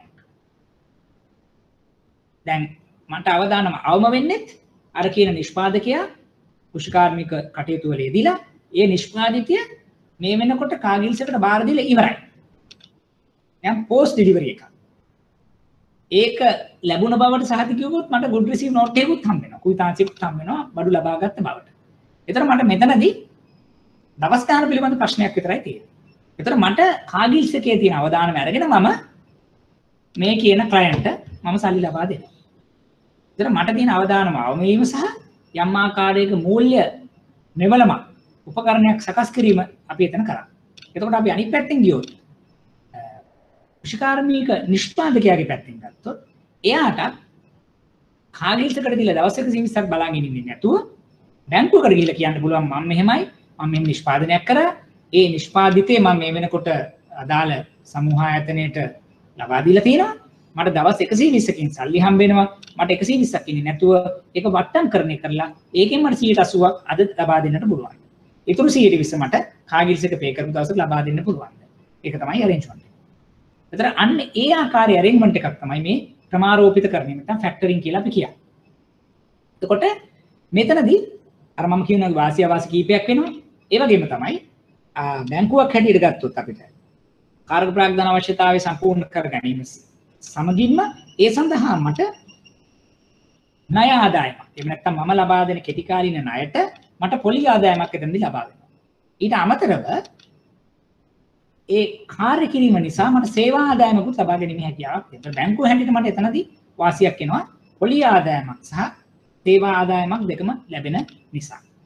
ඒ වගේම කාගිල්ස් එක පැත්තෙන් ගත්තොත් එයාට මේ අවස්ථාවේදී තව වාසියක් වෙනවා. මොකද අර කියන නිෂ්පාදකයාට මුදල් යම් ආකාරයකින් ලැබීම නිසා බැංකුව හරහා එයා ඉතා ඉක්මනින් ඊළඟ සයිකල් එක ඊළඟ චක්‍රය නිෂ්පාදනය කරලා ආයි කාගිල්ස් එකට නැවතත් ඒ අදාළ නිෂ්පාදනය සැපයීමේ පහසුවක් ලැබෙනවා. ඒතර කාගිල්ස් එකට ඉක්මනට බඩුත් හම්බෙන්න පටන් ගන්නවා. බැංකුව හැටියට කාගිල්ස් ආයතනයේ හැටියට අදාළ පාරිභෝගික නිෂ්පාදකයා හැටියට තුන් දෙනාටම වාසි වෙච්චි අවස්ථාවක් තමයි මේ ෆැක්ටරි නැත්නම් ක්‍රමාරෝපිතකරණය හැටියට අපි සාකච්ඡා කරන්නේ. එතකොට මේ එක ප්‍රොඩක්ට් එකක්. ඒ වගේ ප්‍රොඩක්ට්ස් අපිට කීපයක් දකින්නට පුළුවන්. අපි කියනවා තවත් ඉන්වොයිස් වට්ටම් කිරීමේ පහසුකම. ඒකට අපි කියනවා ඉන්වොයිස් ඩිස්කවුන්ටිං කියලා. දැන් මෙතනදී අර කියන අවස්ථාවට වඩා වෙනත් අවශ්‍යතාවයක් මෙතනදී සම්පූර්ණ කරනවා. මෙතනදී වෙන්නේ අපි හිතමු කලින් අවස්ථාවේදී මම මොකද කරන්නේ? ණයගැතිය හැටියට ඉන්නවා කාගිල්ස් ආයතනය. මම මෙතන ක්‍රමාරෝපිත කරු හැටියට ඉන්නවා, ෆැක්ටර් හැටියට ඉන්නවා. මෙතන පාරිභෝගික නිෂ්පාදකයා ක්ලයන්ට් හැටියට ඉන්නවා. දැන් මෙතනදී මොකද කරන්නේ? මේ කියන ක්ලයන්ට් මම කියන නිෂ්පාදකයා කාගිල්ස් එකට අපි හිතමු බඩු ටික දුන්නා කියලා. දුන්නාම ඒ කාගිල්ස් එක දැනුවත් කරන්නේ නැතුව ඒ අදාළ නිෂ්පාදකයා බැංකුව හැටියට නාකට ඇවිල්ලා කියනවා මම මෙන්න මෙහෙම ව්‍යාපාරයක් කරනවා මම මෙන්න මෙහෙම නිෂ්පාදනයක් දැනට අලෙවි කරලා තියෙනවා කාගිල්ස් ආයතනයේට ඒ සඳහා මට ඉන්වොයිස් එකක් ලබා දෙන්නට පුළුවන් ඒ ඉන්වොයිස් එක මට ඩිස්කවුන්ට් කරලා දෙන්න පුළුවන් හැබැයි මෙතනදී තියෙන අවදානම තමයි කාගිල්ස් එක ණයකරුවා ඒ ණයගැතියා නොදැනුවත්ව මම සහ අර කියන නිෂ්පාදකයා අතර ගිවිසුමකට ලැබෙනවා. ඒත් මම කොහොමද මොකද්ද කරන්නේ? මම ඒ නිෂ්පාදකයා ලබා දෙන ඉන්වොයිස් එක තවදුරටත් වට්ටම්කරණය කරලා ඒ නිෂ්පාදකයාට මුදල් ලබා දෙනවා. එතකොට කොහොමද මට මුදල් ලැබෙන්නේ? මට මුදල් ලැබෙනවා යම්කිසි දින ගාණක් ඉවරුනහම අර කියන නිෂ්පාදකයා ඒ නිෂ්පාදකයාට කාගිල්ස් එකෙන් ලැබෙන මුදල් වලින් මට මගේ ණය පියවීමක් සිද්ධ කරනවා. දැන් මෙතනදි තියෙන වෙනස සහ එනතන මෙතනදි තියෙන අවදානම අර කලින් අවස්ථාවේ තියෙන අවදානකට වඩා වැඩිද අඩුද කියලා අපි සාකච්ඡා කරමු. සාධ්‍යකරණයේදී ක්‍රමාරෝපිතකරණයේදී එන්නත ෆැක්ටරින් වලදී තියෙන වාසිය තමයි පාර්ශව තුනක්.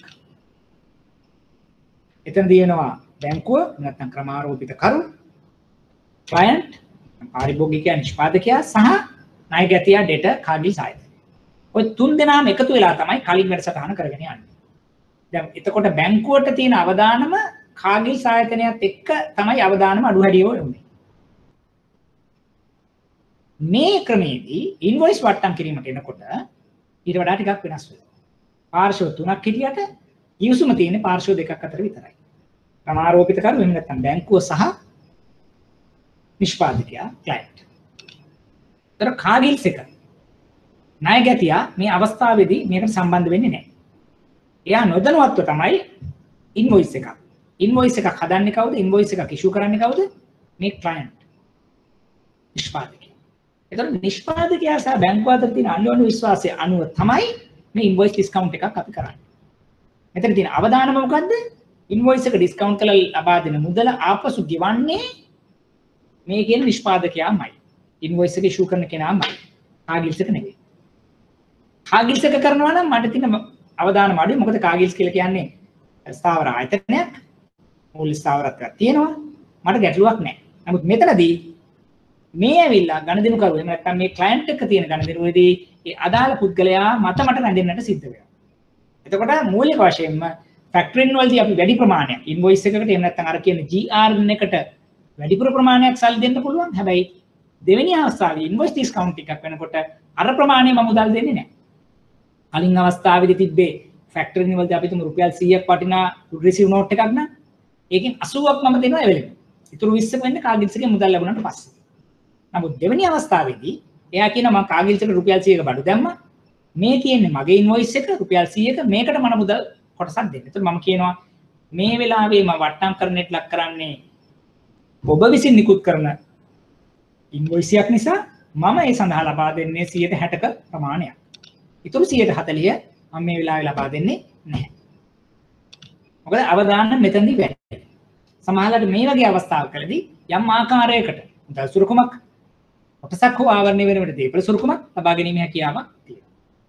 එතන මේ කියන්නේ තවත් කාර්ක ප්‍රාග්ධන මූල්‍ය කරන ක්‍රමවේදයක්. ඇයි අපි මෙහෙම සාකච්ඡා කරන්නේ? කාර්ක ප්‍රාග්ධනය කියන දේ එදිනදා ව්‍යාපාර කටයුතු කර ගැනීමේදී අපිට අවශ්‍ය කරන ඒ මූල්‍ය අවශ්‍යතා සම්පූර්ණ කර ගැනීම සඳහා එක එක මූල්‍ය උපකරණ තියෙනවා.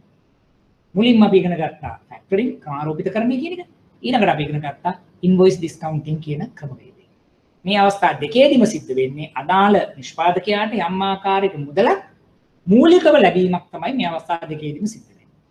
කලින් අවස්ථාවේදී කිව්වේ good receive note එකක් කාගිල්ස් එකෙන් ඉෂුව කරපු good receive note එකකට මම සල්ලි දීමක් කරනවා. මේ වෙලාවේ ඒ නිෂ්පාදකයාම දෙන ඉන්වොයිස් එකට යම් ආකාරයක මුදල් ලබා දීමක් කරනවා. අවස්ථා දෙකක් තියෙනවා. අවස්ථා දෙකේදී අවදානම් වැඩි ඉන්වොයිස් ඩිස්කවුන්ටිං වලදී අවදානම් අඩුයි ෆැක්ටරින් වලදී. නමුත් ඇයි මේ දෙවෙනි අවස්ථාව ඉන්වොයිස් ඩිස්කවුන්ටිං එකකට මේ අදාළ පාරිභෝගිකයන් නැත්නම් අදාළ ක්ලයන්ට් එන්නේ ඇයි? එයා කැමති නැහැ එයාගේ ඩේටා කාගිල්ස් එක දැනගන්නවට එයාට යම් මුදල් අපහසුතාවයක් තියෙනවා. නැත්නම් එයා කාර්ක ප්‍රාග්ධන අපහසුතාවයක් තියෙනවා කියලා දැනගන්නවට එයා කැමති නැති නිසා තමයි අපිට එයා කෙලින්ම එන්නේ. එහෙම නැත්නම් ඒකේ අනිත් පැත්ත තමයි ඒ අදාළ නිෂ්පාදකයා කැමති නැහැ කවුද එයාගේ ඩේටාස්ලා කියලා පෙන්නන්න. එයා ගණදෙනු කරන්නේ කාගිල්ස් එකත් එක්කද? සමූහය සමගද එහෙම නැත්නම් කීල්ස් ආයතනයේ සමගද කියලා එයා කියන්න කැමති නැහැ. ඒ ඩේටාව අපිට ඩිස්ක්ලෝස් කරන්න නැතුව එයාට අවශ්‍යතාවයක් තියෙනවා. ඒක වෙළඳ අවශ්‍යතාවයක් වෙන්න පුළුවන්. ගැටලුවක් නැහැ. නමුත් අපි දැනගන්නට ඕනේ මේ අවස්ථාවේදී සහ ඊට කලින් අවස්ථාවේදී අපි මේ කරන්නේ කාරක ප්‍රාග්ධන අවශ්‍යතා සම්පූර්ණ කර දීමක්. හැබැයි අවස්ථා දෙකේදී අවදානම් වර්ග දෙකක්. ඒ නිසා ඒ සඳහා අපි පිරිවැය වෙන්න පුළුවන්, මිල වෙන්න පුළුවන්. නැත්නම් අපි කියනවා රිස්ක් ප්‍රීමියම් එක කියලා අවදානම් ප්‍රතිශතය වෙනස් වෙයි හැකියි. එතකොට දැන් අපි තවදුරටත් ඉදිරියට යමු. මුලින්ම සාකච්ඡා කරනවා අපි කාරක ප්‍රාග්ධන අවශ්‍යතාවයන් පිළිබඳ, කාරක ප්‍රාග්ධන මූල්‍යකරණය පිළිබඳ තියෙන අපිට තියෙන ණය පහසුකම් ගැන සාකච්ඡා කරනවා. ඒකේදී අපි මුලින්ම සාධ්‍යකරණය නැත්නම් ක්‍රමාරෝපිතකරණය කියන ණය පහසුකම් ගැන සාකච්ඡා කරා. දැන් අපි ඉන්වොයිස් වට්ටම් කිරීමේ පහසුකම් පිළිබඳ සාකච්ඡා කරා. ඊළඟ එකට යන්නට කලින් මොනවා හරි මේ පිළිබඳ යම් ආකාරයක ගැටලුවක් තියෙනවා නම් ඔයාලට ඒක සාකච්ඡා කරන්න නැත්නම් ඒක ඉදිරිපත් කරන්න පුළුවන්. ඊට පස්සේ අපි ඉදිරියට යමු. පැහැදිලි කරගෙන මොනවා හරි ගැටලුවක් තියෙනවා. මොනවා හරි ගැටලු තියෙනවද? පැහැදිලිද නැත්නම් අපි මේ සාකච්ඡා කරන පහසුකම් දෙක. factoring අනිත් එක invoice discounting.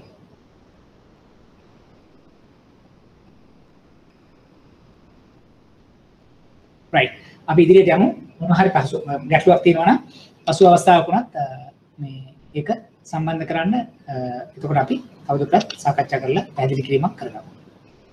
ඊළඟට තවත් කාරක ප්‍රාග්ධන අයිටමයක්. එහෙම නැත්නම් කාරක ප්‍රාග්ධන මූල්‍යකරණ මෙවලමක් තමයි චෙක් පර්චේසින්. දැන් චෙක් පතක් නිෂ්කාශනය වෙන්නට යම්කිසි කාල සීමාවක් අවශ්‍යයි. එතකොට දැන් උදාහරණයක් ගත්තොත් අපි අද දවසේ ඇවිල්ලා කස්ටමර් කෙනෙක් කියලා කියනවා මට මෙන්න චෙක් එකක් තියෙනවා. මම මේක ඩිපොසිට් කරාම මට දවසක් දෙකක් ඇතුළත තමයි මේක රියලයිස් වෙලා මුදල් එන්නේ. මට ඒ වෙනකන් මට යම් ආකාරයකට මුදලක් ලබාගත හැකිද මේ චෙක් එක? ඒකට අපි කිව්වා ඒ චෙක් එක පර්චේස් කරලා අපි යම් වට්ටමකට යටත් කරලා මුදල් අද අපි ලබා දෙනවා. එතකොට ඒ ලබා දෙන මුදල නිසා අදාළ පාරිභෝගිකයාට යාගේ එදින්දා මූල්‍යකරණ එහෙම නැත්නම් කාර්ක ප්‍රාග්ධන කළමනාකරණ කටයුතු සඳහා ඒක පාවිච්චි කරන්න පුළුවන්. ඒ වගේම තමයි දවසක් හෝ දෙකක් හෝ තුනක් ඇතුළත ඒ චෙක් එක රියලයිස් වුණාට පස්සේ ඒ අදාළ ලබා ගන්නා කෙටි කාලීන ණය පහසුකම පියවා ගැනීම හැකියාවක් අපිට තියෙනවා. හරි? එතකොට දැන් මෙතනදී කෙටි කාලීන ද්‍රවශීලතා අවශ්‍යතාවයක් තමයි අපි පූර්ණ කරන්න බලාපොරොත්තු වෙන්නේ. ඔයගොල්ලන් සමහරවිට ප්‍රායෝගිකව මේක දැකලා ඇති. අපි චෙක් එකක් අරගෙන ආවහම අපි කියනවා මේ චෙක් එක කොහෙන්ද ඉෂුව වෙලා තියෙන්නේ? මොන බැංකුවෙන්ද?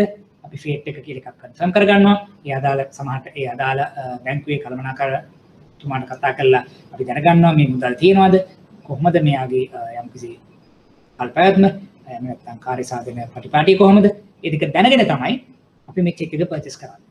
මොකද මේකේ තියෙන අවදානම අපි අර චෙක් එක පර්චේස් කරනවා. පර්චේස් කරලා හදිසියේ චෙක් එක රිටර්න් වුණොත් අපිට ගැටලුවක් තියෙනවා. මොකද මේ චෙක් එක පර්චේස් කළා මුදල් ලබා දීම නිසා ඒ ලබා දීපු මුදල පියවා ගැනීම සඳහා අපිට මුදල් ඒ අදාළ චෙක් එක ඉෂුව කරපු account එකේ මුදල් නැති වෙන්නට පුළුවන්. ඒක නිසා අපි ටිකක් කල්පනාකාරී වෙලා තමයි මේ චෙක් පර්චේසින් කරන්නේ. හැම කස්ටමර්ටම හැම පාරිභෝගිකයාටම ලබා දෙන ණය උපකරණයක් ණය නිපීමක් මේක වෙන්න බෑ. ඉහළ ගණේ අපිට විශ්වාසය තියෙන අපිත් එක්ක දීර්ඝ කාලින ගනුදෙනු කරන පුද්ගලයන් අපිට ආවට පස්සේ ඒගොල්ලන්ගේ පාරිභෝගිකයන් එහෙම නැත්නම් ඒ සප්ලයර්ස් වලින් හම්බෙච්ච චෙක්ස් ටික අපි තවදුරටත් බලලා ඒක තවදුරටත් විශ්ලේෂණය කරලා තමයි අපි මේ චෙක් පර්චේසින් කියන මුදල් එහෙම නැත්නම් මූල්‍යමය උපකරණය අපි පාසුකම් සපයන්නේ. ඊළඟට ඒ වගේම තව එකක් තමයි මතු දාතම යෙදූ චෙක්පත් මිලදී ගැනීම. ඒකත් ඔයගොල්ලෝ අහලා ඇති post dated check discounting. දැන් මේ අපි මේ ගොඩාක් වෙලාවට මේ සාකච්ඡා කරන්නේ කාර්ක ප්‍රාග්ධන කළමනාකරණය තුල අපිට තියෙනවා තොගය කියලා කොටසක් මූල්‍යකරණය කරන්න. අපිට තියෙනවා ණය ගැතියන් කියලා කොටසක් මූල්‍යකරණය කරන්න. එතකොට මේ ණය ගැතියන් මූල්‍යකරණය කිරීමේදී අපිට උපකාරී වෙන ණය නිපැයුම් ටිකක් තමයි අපි මේ සාකච්ඡා කරමින් සිටින්නේ. එතකොට post dated check discounting මතු දාතම යෙදූ චෙක්පත් මිලදී ගැනීම කියන එක තමයි අපි මේ සාකච්ඡා කරන්න බලාපොරොත්තු වෙන්නේ. මෙතනදී මොකද්ද මේ අපි කරන්නේ? අපි උදාහරණයක් මම පැහැදිලි කරන්න. අපි හිතමු මොනවා හරි රටේ පිළිගත්ත ආයතනයක බෙදා හැරීමේ නියෝජිතයෝ අපි කියන ඩිස්ට්‍රිබියුටර්ස්ලා කියනවා. යම් ප්‍රමාණයක් කියනවා. ඒතර ඒ ඩිස්ට්‍රිබියුටර්ස්ලා ගියාම මොකද කරන්නේ? ඒගොල්ලෝ අවදුරටත් කුඩා ප්‍රමාණයේ තවත් නියෝජිතයෝ අපි ඩීලර්ස්ලා කියනවා. ඒ හරහා තමයි මොනවා හරි නිෂ්පාදිතයක් නිෂ්පාදනාගාරයේ සිට අපි කියන අවසාන පාරිභෝගිකයා දක්වා විහිදුවා ගන්න ජාලය. එතකොට දැන් මේ ආකාරයට කරගෙන යනකොට මොකද වෙන්නේ? අපි ප්‍රධාන පාරිභෝගිකයා නැත්නම් ප්‍රධාන නිෂ්පාදකයා සමග සම්බන්ධ වෙනවා අපි කියනවා මේ ඩිස්ට්‍රිබියුටර්ස්ලා ටිකක්. ඒගොල්ලෝ සමහරට බැංකුවට කර තියාලා යම් ආකාරයක ගණදෙනුවක් නැත්නම් සුරුකුමකට යටත් කරලා අපි නිෂ්පාදකයාගෙන් ප්‍රධානියාගෙන් අපි ලබා ගන්නවා යම් කිසි තොගයක්. ඊට පස්සේ මේ තොගය මොකද කරන්නේ? එයා තවදුරටත් බෙදා හැරීමකට ලක් කරනවා අදාළ අනිකුත් නියෝජිතයන්. අපි ඩීලර්ස්ලා කියලා කියනවා. ඒතර මේ ඩීලර්ස්ලාට මේක දෙනකොට ඒත් යම් ආකාරයකට බැංකුවක කරෝ යම් ප්‍රමාණයකට මොනවා හරි ඒ දෙකොල්ල අතර අපි working arrangement එකකුත් තියෙනවා. දැන් මොකද කරන්නේ? මේ නියෝජිතයන්ට මේ ඩීලර්ස්ලාට හම්බ වෙනවා. දැන් එයා අපි හිතමු එක එක සුළු මධ්‍ය පරිමාණ කර්මාන්ත කරුවක් අපි හිතමු ඒවට මේ නිෂ්පාදිතය අලෙවි කරනවා. ඒතර ඒගොල්ලන්ට හම්බ වෙනවා මොනවද? චෙක්ස්. ඒ චෙක්ස් ටිකක් අතේ තියාගෙන ඒ චෙක්ස් ටික සමහරලාට මේ මේන් ඩිස්ට්‍රිබියුටර් දෙන්න පුළුවන්. නැත්නම් ඒ ඩීලර්ස්ලා ගාව තියෙනවා.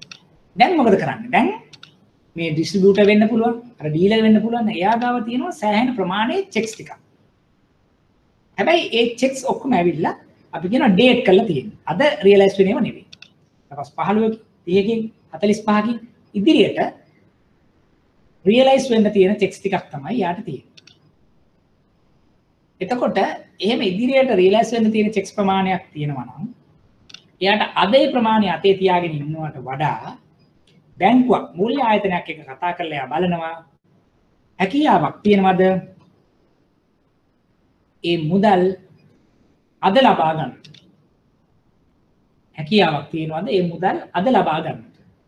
එතකොට මොකද කරන්නේ? බැංකුවකට එහෙම නැත්නම් මූල්‍ය ආයතනයකට ගිහලා කතා කරාම ඒගොල්ලෝ මොකද කරන්නේ? රයිට්. ඒ චෙක්ස් ටික බලලා චෙක්ස් ටිකේ තවදුරටත් විශ්ලේෂණය කරලා චෙක් සයිස් එකක් කොහොමද මොන බ්‍රැකට්ස් වල දෙන්න නැත්නම් ක්ලාසිෆයි කරලා ඒ වගේම චෙක් රිටර්න් රේෂියෝ එක කොයි විදිහටද බලලා ඒකේ ඉන්න ඩීලර්ස්ලාගේ ඒගොල්ලන්ගේ කල්ප්‍රියාව බලලා අපිට ඊට පස්සේ කියන්න පුළුවන් රයිට් අපි මෙන්න මෙහෙම සීමාවක් සකස් කරනවා. ඒ සීමාවෙන් කියන්නේ ලබා දෙන චෙක් පත් වලින් 70ක් 75ක් 80ක් ප්‍රමාණයක් මම ආපහු ලබා දීමක් කරනවා. එතකොට දැන් බැංකුව මෙතනදි කල්පනා කරන්නේ මොකද්ද? බැංකුවට සිද්ධ වෙනවා යම් ආකාරයක මුදලක් එහෙම නැත්නම්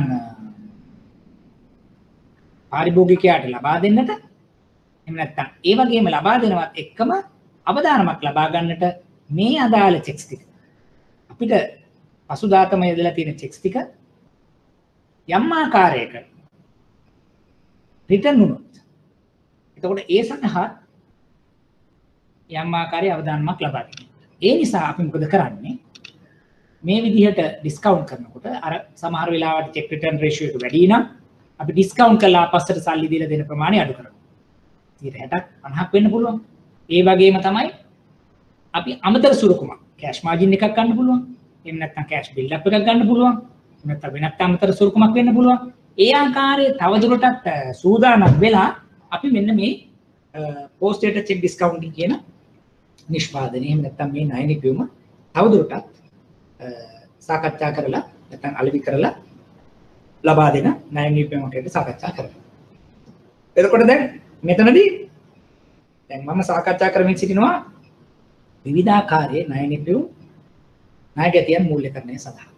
ඒතර ඒ හැම ණය නිපැයුමකම ධනාත්මක සහ ඍණාත්මක දේවල් අපි දකින්නට ලැබෙනවා. එතකොට අපි බැංකුකරුවෝ හැටියට අපි දැනගන්න ඕනේ හරිම නිවැරදිම ණය නිපැයුම කුමක්ද ඒ අවස්ථාවේදී පාරිභෝගිකයා සඳහා. ඒක තමයි ණය නිලධාරීන් හැටියට ණය කළමනාකරුවන් හැටියට අපේ වගකීම හැටියට මෙතනදී මම සඳහන් කරන්නේ. එතකොට ඒක තවදුරටත් අපිට පැහැදිලි කරන්න පුළුවන්. මෙන්න මේ වගේ දේවල්. අපි ගත්තොත් එක් චෙක් පතක උපරිම වටිනාකම සඳහා සීමාවක් පැනවීම.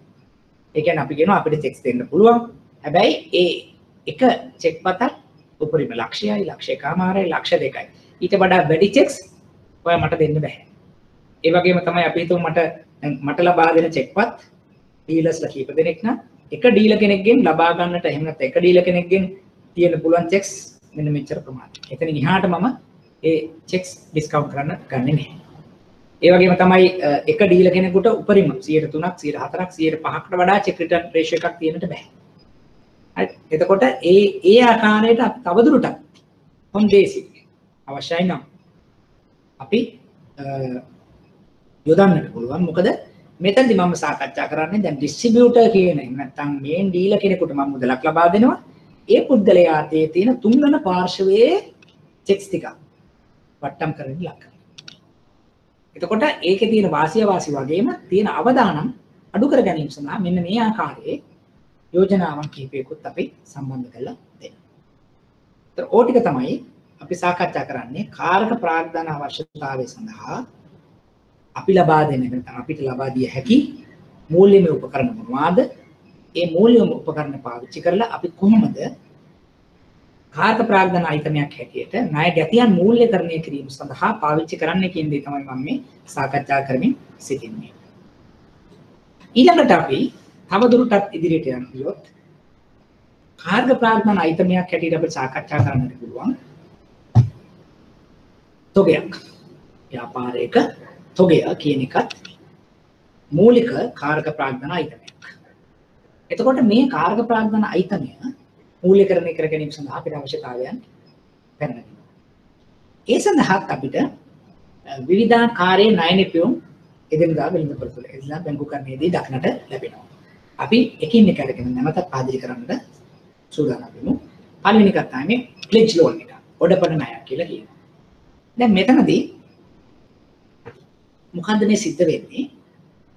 අපි සාමාන්‍යයෙන් ව්‍යාපාරිකයෙක් ඒ ව්‍යාපාරිකයාගේ නිෂ්පාදන එහෙම නැත්නම් එයා පාරිභෝගිකයන්ට විකුණන්නට ලබා දෙන භාණ්ඩ අප හැටියේ තියාගෙන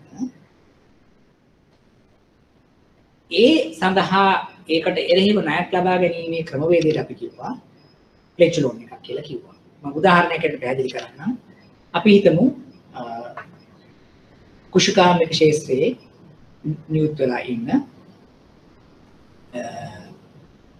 විනිෂ්පාදනය කරන නැත්නම් සහල් නිෂ්පාදනය කරන ආයතනයක් තියෙනවා.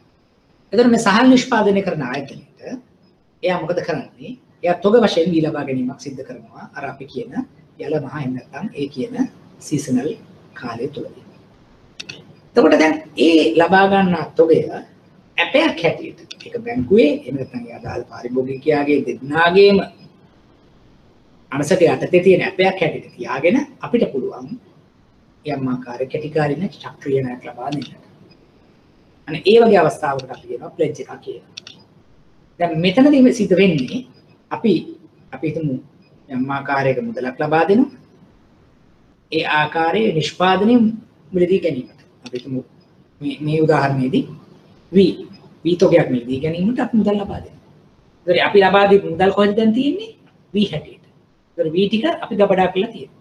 ඒතර ඒ ගබඩා කරලා තියෙන පරිශ්‍රය බැංකුවේ සහ ඒ වගේම අදාළ පාරිභෝගිකයාගේ දෙන්නගෙම අනසක යටතේ තියෙන දෙයක් තමයි ඒ V තොගය. ඒක ප්ලෙජ් එකක් කියලා සාකච්ඡා කරනවා. පොඩපණයක්. දැන් අපි මොකද කරන්නේ? V අපිට අවශ්‍යයි නම් නිෂ්පාදනය කිරීම සඳහා ආල් නිෂ්පාදනය කිරීම දනිකුත් කිරීමේදී නැත්නම් V හැටියට අල්වි කරන අවස්ථාවකදී අපිට පුළුවන් V යම් කොටසක් ඒ ගබඩා පරිශ්‍රයෙන් අයින් වෙනවා. ඒ සඳහා අවශ්‍ය කරන මුදල් ලබා දුන්නාට පස්සේ අපිට පුළුවන් ඒ ප්‍රමාණය නිදහස් කරන්න. ඒතර බැංකුව හැටියට මොකද මෙතන තියෙන අවදානම අපිට සුරකමක් හැටියට තියෙනවා යම් ආකාරයක තොගයක්. ඒ තොගේ නිෂ්පාදනය නැත්නම් කිරීමේදී හෝ තොගේ මුදා හැරීමේදී ඒ සඳහා අවශ්‍ය කරන මුදල් ප්‍රමාණයක් වැඩෙන නිසා අපේ ණය මුදල එයා පරිමාණයෙන් අඩුවීමක් සිද්ධ වෙනවා. ඕක තමයි ප්ලෙජ් එකක් හැටියට ඉතා කෙටියෙන් පැහැදිලි කරොත්. ප්‍රායෝගික තලයේ පැහැදිලි කරොත් අපිට දකින්නට ලැබෙන්නේ. එතකොට කාට හරි කියන්න පුළුවන් දැන් මේකෙදි අපිට තියෙනවා සමහරවිට අවදානම් ඇටියක් තියෙනවා. දැන් උදාහරණයක් ගත්තොත් දැන් තවදුරටත් මේකෙදි පැහැදිලි කරනවා. අපිට දැන් ඉලෙක්ට්‍රොනික මෙවලම් වෙන්න පුළුවන්, රන් භාණ්ඩ වෙන්න පුළුවන්, වාහන වගේ දේවල් වෙන්න පුළුවන්. right? අපිට ගොඩක් දේවල් මේ විදිහට ප්ලෙජ් එකක් හැටියට, හොඩපණයක් හැටියට තියාගන්න පුළුවන්. හැබැයි මෙතනදී දැන් අපි හිතමු කීපයක් වෙන්න පුළුවන් කියලා. දැන් මේ වෙලාවේ අදාළ පාරිභෝගිකයා ණය පියුවේ නැත්තම් අපි මොකද කරන්නේ? අපි සන්තකයේ තියෙන දේවල් අපි විකුණලා තමයි අපේ ණය පියවා ගැනීම සිද්ධ කරන්න ඕනේ. දැන් එතනදී තියෙන ගැටලුවක් තමයි බැංකුවක් සමහර වෙලාවට මේ හැම දෙයකටම කරන්න පුළුවන්ද නැද්ද කියන එක. ඒ කියන්නේ අපිට සමහර වෙලාවට අපි හිතමු වීතොගයක් අපිට තියෙනවා, අපිට පුළුවන් ද වීතොගය මුදා හරින්නට සුදුසු ධනදරු අරන් සොයලා. නැත්නම් අපිට හිතමු යම් කිසි රන් භාණ්ඩ ටිකක් තියෙනවා, අපිට ඒක විකුණලා මුදල් කරන්න පුළුවන් මේ අදාළ ණය අය කරගන්න. දැන් ඉලෙක්ට්‍රොනික මෙවලම් අපි ගාව තියෙනවා, ඒ වගේ දෙයක් කරන්න පුළුවන්. දැන් එතනද යම් ආකාරයක අපිට ගැටලුවකුත් වෙනවා. මොකද අපිට ඒ ආකාරයේ විශේෂිත හැකියාවක් නැත්තම්. අපිට එහෙම නැත්නම් ඒ අංශයේ තියෙන අනිත් ගණදෙනුකරුවන් හොයාගෙන තමයි මේ ආකාරයේ දෙයක් ඒ අදාළ පාරිභෝගිකයලා ණය ලබා ගන්නා පාරිභෝගිකයා ණය නොගෙන අවස්ථාවකදී අපිට මේ වගේ දෙයකට යා යුතුව තිබෙනවා. ඉතින් ඒක යම් ආකාරයකට අවදානයි. ඉතින් මෙතනදී අපි ගොඩක් වෙලාවට අපි මේ ණය ලබා දීමේදී ඒ ණය ලබා දෙන පුද්ගලයාගේ ව්‍යාපාර ශේෂ්ත්‍රය, එයාගේ පළපුරුද්ද, නැත්නම් කොච්චර කාල සීමාවක් තුළ මේ ව්‍යාපාරය කරනවද, බැංකුවත් එක්ක නැත්නම් ඒ ගනුදෙනු කරපු කාල සීමාව තුළ තියෙන කාල ක්‍රියාව, අපි කියව ට්‍රැක් රෙකෝඩ් එක කියලා. ඒ සියලු දේවල් බලලා තමයි අපි මේ අවස්ථාවේදී මේ වගේ දෙයකට යන්නේ. මොකද නැත්නම් අපි සාමාන්‍යයෙන් සුරුකුමකට වඩා අපි දීපල සුරුකුමක් වෙන්න පුළුවන්, වාහනයක් වෙන්න පුළුවන්, මුදල් වෙන්න පුළුවන්. ඊට වඩා දැන් ස්ටොක් එකක් නැත්නම් ප්ලෙජ් එකක් ගත්තට පස්සේ අදාළ නිෂ්පාදිතේමනේ අපි සුරුකුමක් හැටියට ගන්න. එතනදී අපිට යම් ආකාරයක මෙහෙයුම් ගැටලු වලට නැත්නම් මෙහෙයුම් අවදානම් වලට මුහුණ දෙන්නට සිද්ධ වෙනවා. දැන් අපි කලින් පැහැදිලි කරොත් කලින් උදාහරණෙම අරගෙන දැන් අපිට සමහර වෙලාවට බී නිෂ්පාදිතය ගැන සාකච්ඡා කරොත් බී තොගයක් අපි සුරුකුමක් හැටියට ප්ලෙජ් එකක් හැටියට තියාගත්තොත් අපිට තියෙන ගැටලුවක් තමයි යම් ආකාරයක ස්වභාවික වේසනයක් වෙන්න පුළුවන්, එහෙම නැත්නම් ගින්නක් වෙන්න පුළුවන්, එහෙම නැත්නම් බී තොගය යම් ආකාරයක දිරාපත් වීමක් වෙන්න පුළුවන්. අන්න ඒ වගේ දෙයකට වුණොත් එතනත් යම් ආකාරයක අවදානමක් අලාභයක් දරන්නට වෙනවා ඒ බැංකුවට සහ අදාළ පාරිභෝගිකයට දෙන්නට ණයනාභියට. ඒකට ඒ ආකාරයේ මෙහෙයුම් අවදානම් යම් ප්‍රමාණයකට දරන්නට වෙනවා මේ ආකාරයක ප්ලෙජ් එකකට අපිට යොමු වෙන්නට සිදු වෙනවා. නමුත් වෙළඳපොලේ මේ ආකාරයේ ගනුදෙනු නැත්නම් මේ ආකාරයේ මූල්‍ය උපකරණ අපිට දක්නට ලැබෙනවා. දැන් අපි තව චුට්ටක් ඉස්සරහට ගියොත් දැන් අපි ඔය සාකච්ඡා කරන්නේ අපිට කාර්ක ප්‍රාග්ධන අවශ්‍යතාවයන් සඳහා තියෙන මූල්‍යම උපකරණ. ඒ වගේම තමයි මේ කාර්ක ප්‍රාග්ධන අවශ්‍යතාවයේ තියෙන උපකරණම වලට අමතරව සමහර අවස්ථාවන් වලදී අපිට පාරිභෝගිකයන්ට මූල්‍ය නොවන අපි කියනවා විශේෂ පත්‍රයෙන් පිටත හරි එහෙම නැත්නම් ඕෆ් බැලන්ස් ෂීට් ෆයිනෑන්සින් උත් අවශ්‍ය වෙන අවස්ථාවන් තියෙනවා. අපි බැංක් ගැරන්ටියක් කිව්වොත් shipping ගැරන්ටියක් වෙන්න පුළුවන්, ණයවර ලිපියක් වෙන්න පුළුවන්, බැංකු නැත්නම් බැඳුම් කරයක් බොන්ඩ් එකක් වෙන්න පුළුවන්.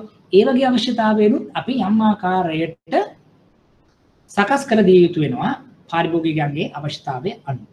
එතකොට දැන් අපි මූලික වශයෙන් කිව්වොත් මේකෙදි අයදුම්කරු, ප්‍රතිලාභී, අපකරු කියලා කොටස් තුනකට බෙදෙනවා. දැන් අපි උදාහරණයකින් මම පැහැදිලි කරන්නම් මේකත්. අපි හිතමු මෙහෙම. අර අපි කතා කරගත්ත ඩිස්ට්‍රිබියුටර් කෙනෙක්. එහෙම නැත්නම් අර මම කිව්ව මහා පරිමාණ බෙදා හරින්න ගැන සාකච්ඡා කරොත් ඒ පුද්ගලයා අපි හිතමු මූලික ආයතනයක්. එහෙම නැත්නම් අපි කියනවා ප්‍රධාන ආයතනය නිෂ්පාදකයා කියනවා ඒ ඩිස්ට්‍රිබියුටර්ට මම යම් ආකාරයකට තොගයක් නිදහස් කිරීමක් කරන්නම්. හැබැයි ඒ තොගේ නිදහස් කිරීම සඳහා මට අවශ්‍යයි බැංකුව අපකරයක්. එතකොට මොකද කරන්නේ? ඩිස්ට්‍රිබියුටර් මොකද යන්නේ? එයා යනවා එයාගේ බැංකුවට. එයා කියනවා මම මෙන්න මේ ආකාරයේ නිෂ්පාදනයක් එහෙම නැත්නම් මේ ආකාරයේ නිෂ්පාදනයක් රට වටා බෙදා හරින කෙනෙක්. මට මෙන්න මේ ආකාරයට පුද්ගලයන් ඉන්නවා, මේ වගේ වාහන තියෙනවා, මෙහෙම අවුට්ලට්ස් ටිකක් තියෙනවා. දැන් මට දැන් තියෙන ප්‍රමාණයට අපි දෙගුණ කර ගැනීම සඳහා ඒ අදාළ ආයතනයේ එහෙම නැත්නම් නිෂ්පාදකයා මගෙන් බැංකුව අපකරයක් ඉල්ලනවා. ඒ සඳහා මට බැංකුව අපකරයක් ලබා දී හැකියි. දැන් මෙතනදී මොකද වෙන්නේ? ඒතර බැංකුව අර කියන පාරිභෝගිකයා නැත්නම් ඩිස්ට්‍රිබියුටර් බෙදා හරින්නා වෙනුවෙන් අපකරයක් ඉදිරිපත් කරනවා අර කියන නිෂ්පාදකයාට. අපි තුමු මල්ටිනේෂනල් කම්පැනි එකක් කියලා. ඒ ආයතනයට බැංකුව අප වෙන්න පටන් ගන්නවා. එතකොට දැන් මේ වෙලාවේ මොකද උනේ? දැන් ඒ මල්ටිනේෂනල් කම්පැනි එකක් බැංකුවක අපකට යටත් කරගෙන අර කියන මූලික බෙදා හරින්නාට බඩු නිකුත් කිරීමක් සිදු වෙනවා. ඔන්න ඔය කොටස් තුන තමයි ණය අයදුම්කරු, ප්‍රතිලාභියා සහ අපකරු කියලා කොටස් තුනකට බෙදන්නේ. එතකොට දැන් මෙතනදී දැන් තියෙන මූලික වශයෙන්ම ගත්තොත් බැංකුවට ගැටලුවක් වෙන්නේ නැහැ. ඇයි? අපි ලබා දෙන්නේ අපකරයක් විතරයි. අපකරු හැටියට මම හිතියට මට වගකීමක් දැනට නැහැ. ඒ වගේම තමයි ප්‍රතිලාභියා හැටියට නිෂ්පාදකයා ගත්තොත් එයා බෙනිෆිෂරි කෙනෙක් හැටියට එයාට දීලා තියෙනවා ගැටලුවක් නෑ මට. මොනවා හරි අවශ්‍යතාවයක් වුණොත් මට බැංකුව අපකරයක් තියෙනවා ඒ මත මට රැඳෙන්නට පුළුවන්. ඒ වගේම අපේ පාරිභෝගිකයා ඩිස්ට්‍රිබියුටර් පැත්තෙන් ගත්තොත් එයා අයදුම්කරුවා හැටියට කියලා කියනවා. දැන් එයාට විශ්වාසයක් තියෙනවා අර කියන මූලික මල්ටිනේෂනල් කම්පැනි එක මේ දීපු බෑන්ක් ගැරන්ටි එක මත දිගටම එයාට අවශ්‍ය කරන තොගේ ලබා දීමක් සිදු කරනවා. එතකොට ඒ වගේ එකක් තමයි අපි කියලා කියන්නේ මුලින්ම අපකර ලිපියක් බෑන්ක් ගැරන්ටි එකක් කියලා සාකච්ඡා කරන්නේ. ඒතර මෙතනදී මේ හැකි අවදානමක් තමයි යම් අවස්ථාවක අපි ඔය කියන මූලික බෙදා හැරීම් කරු ඩිස්ට්‍රිබියුටර් නිසි පරිදි වැඩ කටයුතු නොකරන අවස්ථාවකදී මල්ටිනේෂනල් කම්පැනි එකේ නේද නිෂ්පාදකයා අවශ්‍යයි නම් බෑන්ක් ගැරන්ටි එක අපකරය අපෝස් කරන්න පුළුවන්. ක්ලේම් කරන්න පුළුවන්. එතකොට මොකද වෙන්නේ? බැංකුව හැටියට මම ලයබිලිටි එකක් තියෙනවා මගේ පාරිභෝගික වෙනුවෙන් ඒ මුදල ලබා දෙන්නට අර කියන නිෂ්පාදකයාට. මල්ටිනේෂනල් කම්පැනි එක. අන්න ඒ වෙලාවේදී ඕෆ් බැලන්ස් ෂීට් ශේෂපත්‍රයෙන් පිටත තිබුණු ගිවිසුමක් ශේෂපත්‍රයෙන් මත ගිවිසුමක් බවට පරිවර්තනය වෙලා මට අපකරේ නැත්නම් අවදානමක් එන්න පටන් ගන්නවා. ඒ සඳහා අපිට යම් ආකාරයක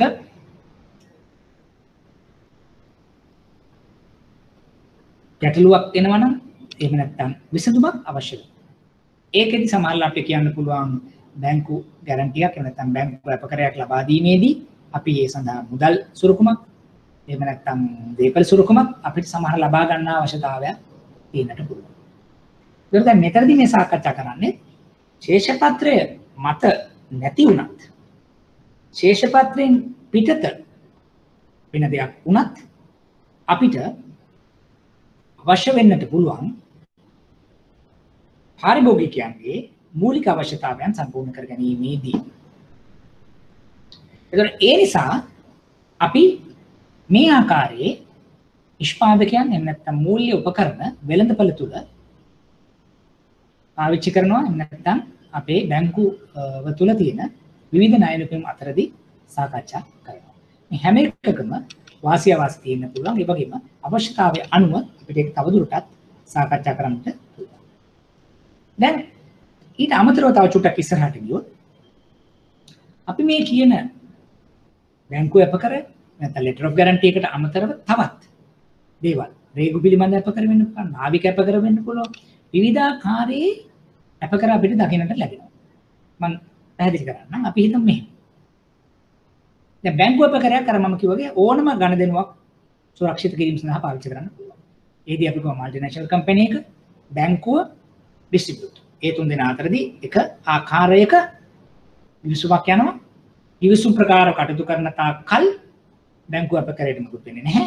ගිවිසුම් ප්‍රකාර කටයුතු නොකරන අවස්ථාවක ඒ අදාළ මල්ටිනේෂනල් කම්පැනි එකට වෙන්න පුළුවන් නිෂ්පාදකයාට ඒ බැංකුව අපකරය ක්ලේම් කරලා අදාළ මුදලක් ලබා ගැනීමේ හැකියාවක් තියෙනවා. ඊළඟට අපි ගත්තොත් අපි රේගු බදු අපි කස්ටම් බොන්ඩ්ස් ගැන කතා කරනවා. කස්ටම් ගැරන්ටි කියලා. ඒ මොනවද? සමහර වෙලාවට අපි අහලා තියෙනවා කස්ටම් එකේ මොනවා හරි බඩු ටිකක් ගෙනාවට පස්සේ ඒ බඩු ටික නිදහස් කර ගන්නට ගියාට පස්සේ කස්ටම් එකෙන් කියනවා බැංකුවකට ගිහිල්ලා බැංක් ගැරන්ටි එකක් අරගෙන එන්න. right? එතකොට මොකද කරන්නේ? තව ඒ සම්බන්ධයෙන් මොනවා හරි යම් ආකාරයක ගැටලු ටිකක් තියෙනවා නම් ඒ ටික निराකරණය වෙන තෙක් කියලා. එතකොට සමහරවල්ලාට පාරිභෝගිකය ඇවිල්ලා කියනවා මෙහෙමයි මම බඩු ටිකක් ඉම්පෝට් කරා. ඒ ටික මම නිෂ්කාශනය කර ගන්නට අවශ්‍යයි. මට ඒ සඳහා යම් ආකාරයක බැංකුව අපකරයක් නැත්නම් කස්ටමර් බොන්ඩ් එකක් කස්ටමර් ගැරන්ටි එකක් දෙන්න පුළුවන්.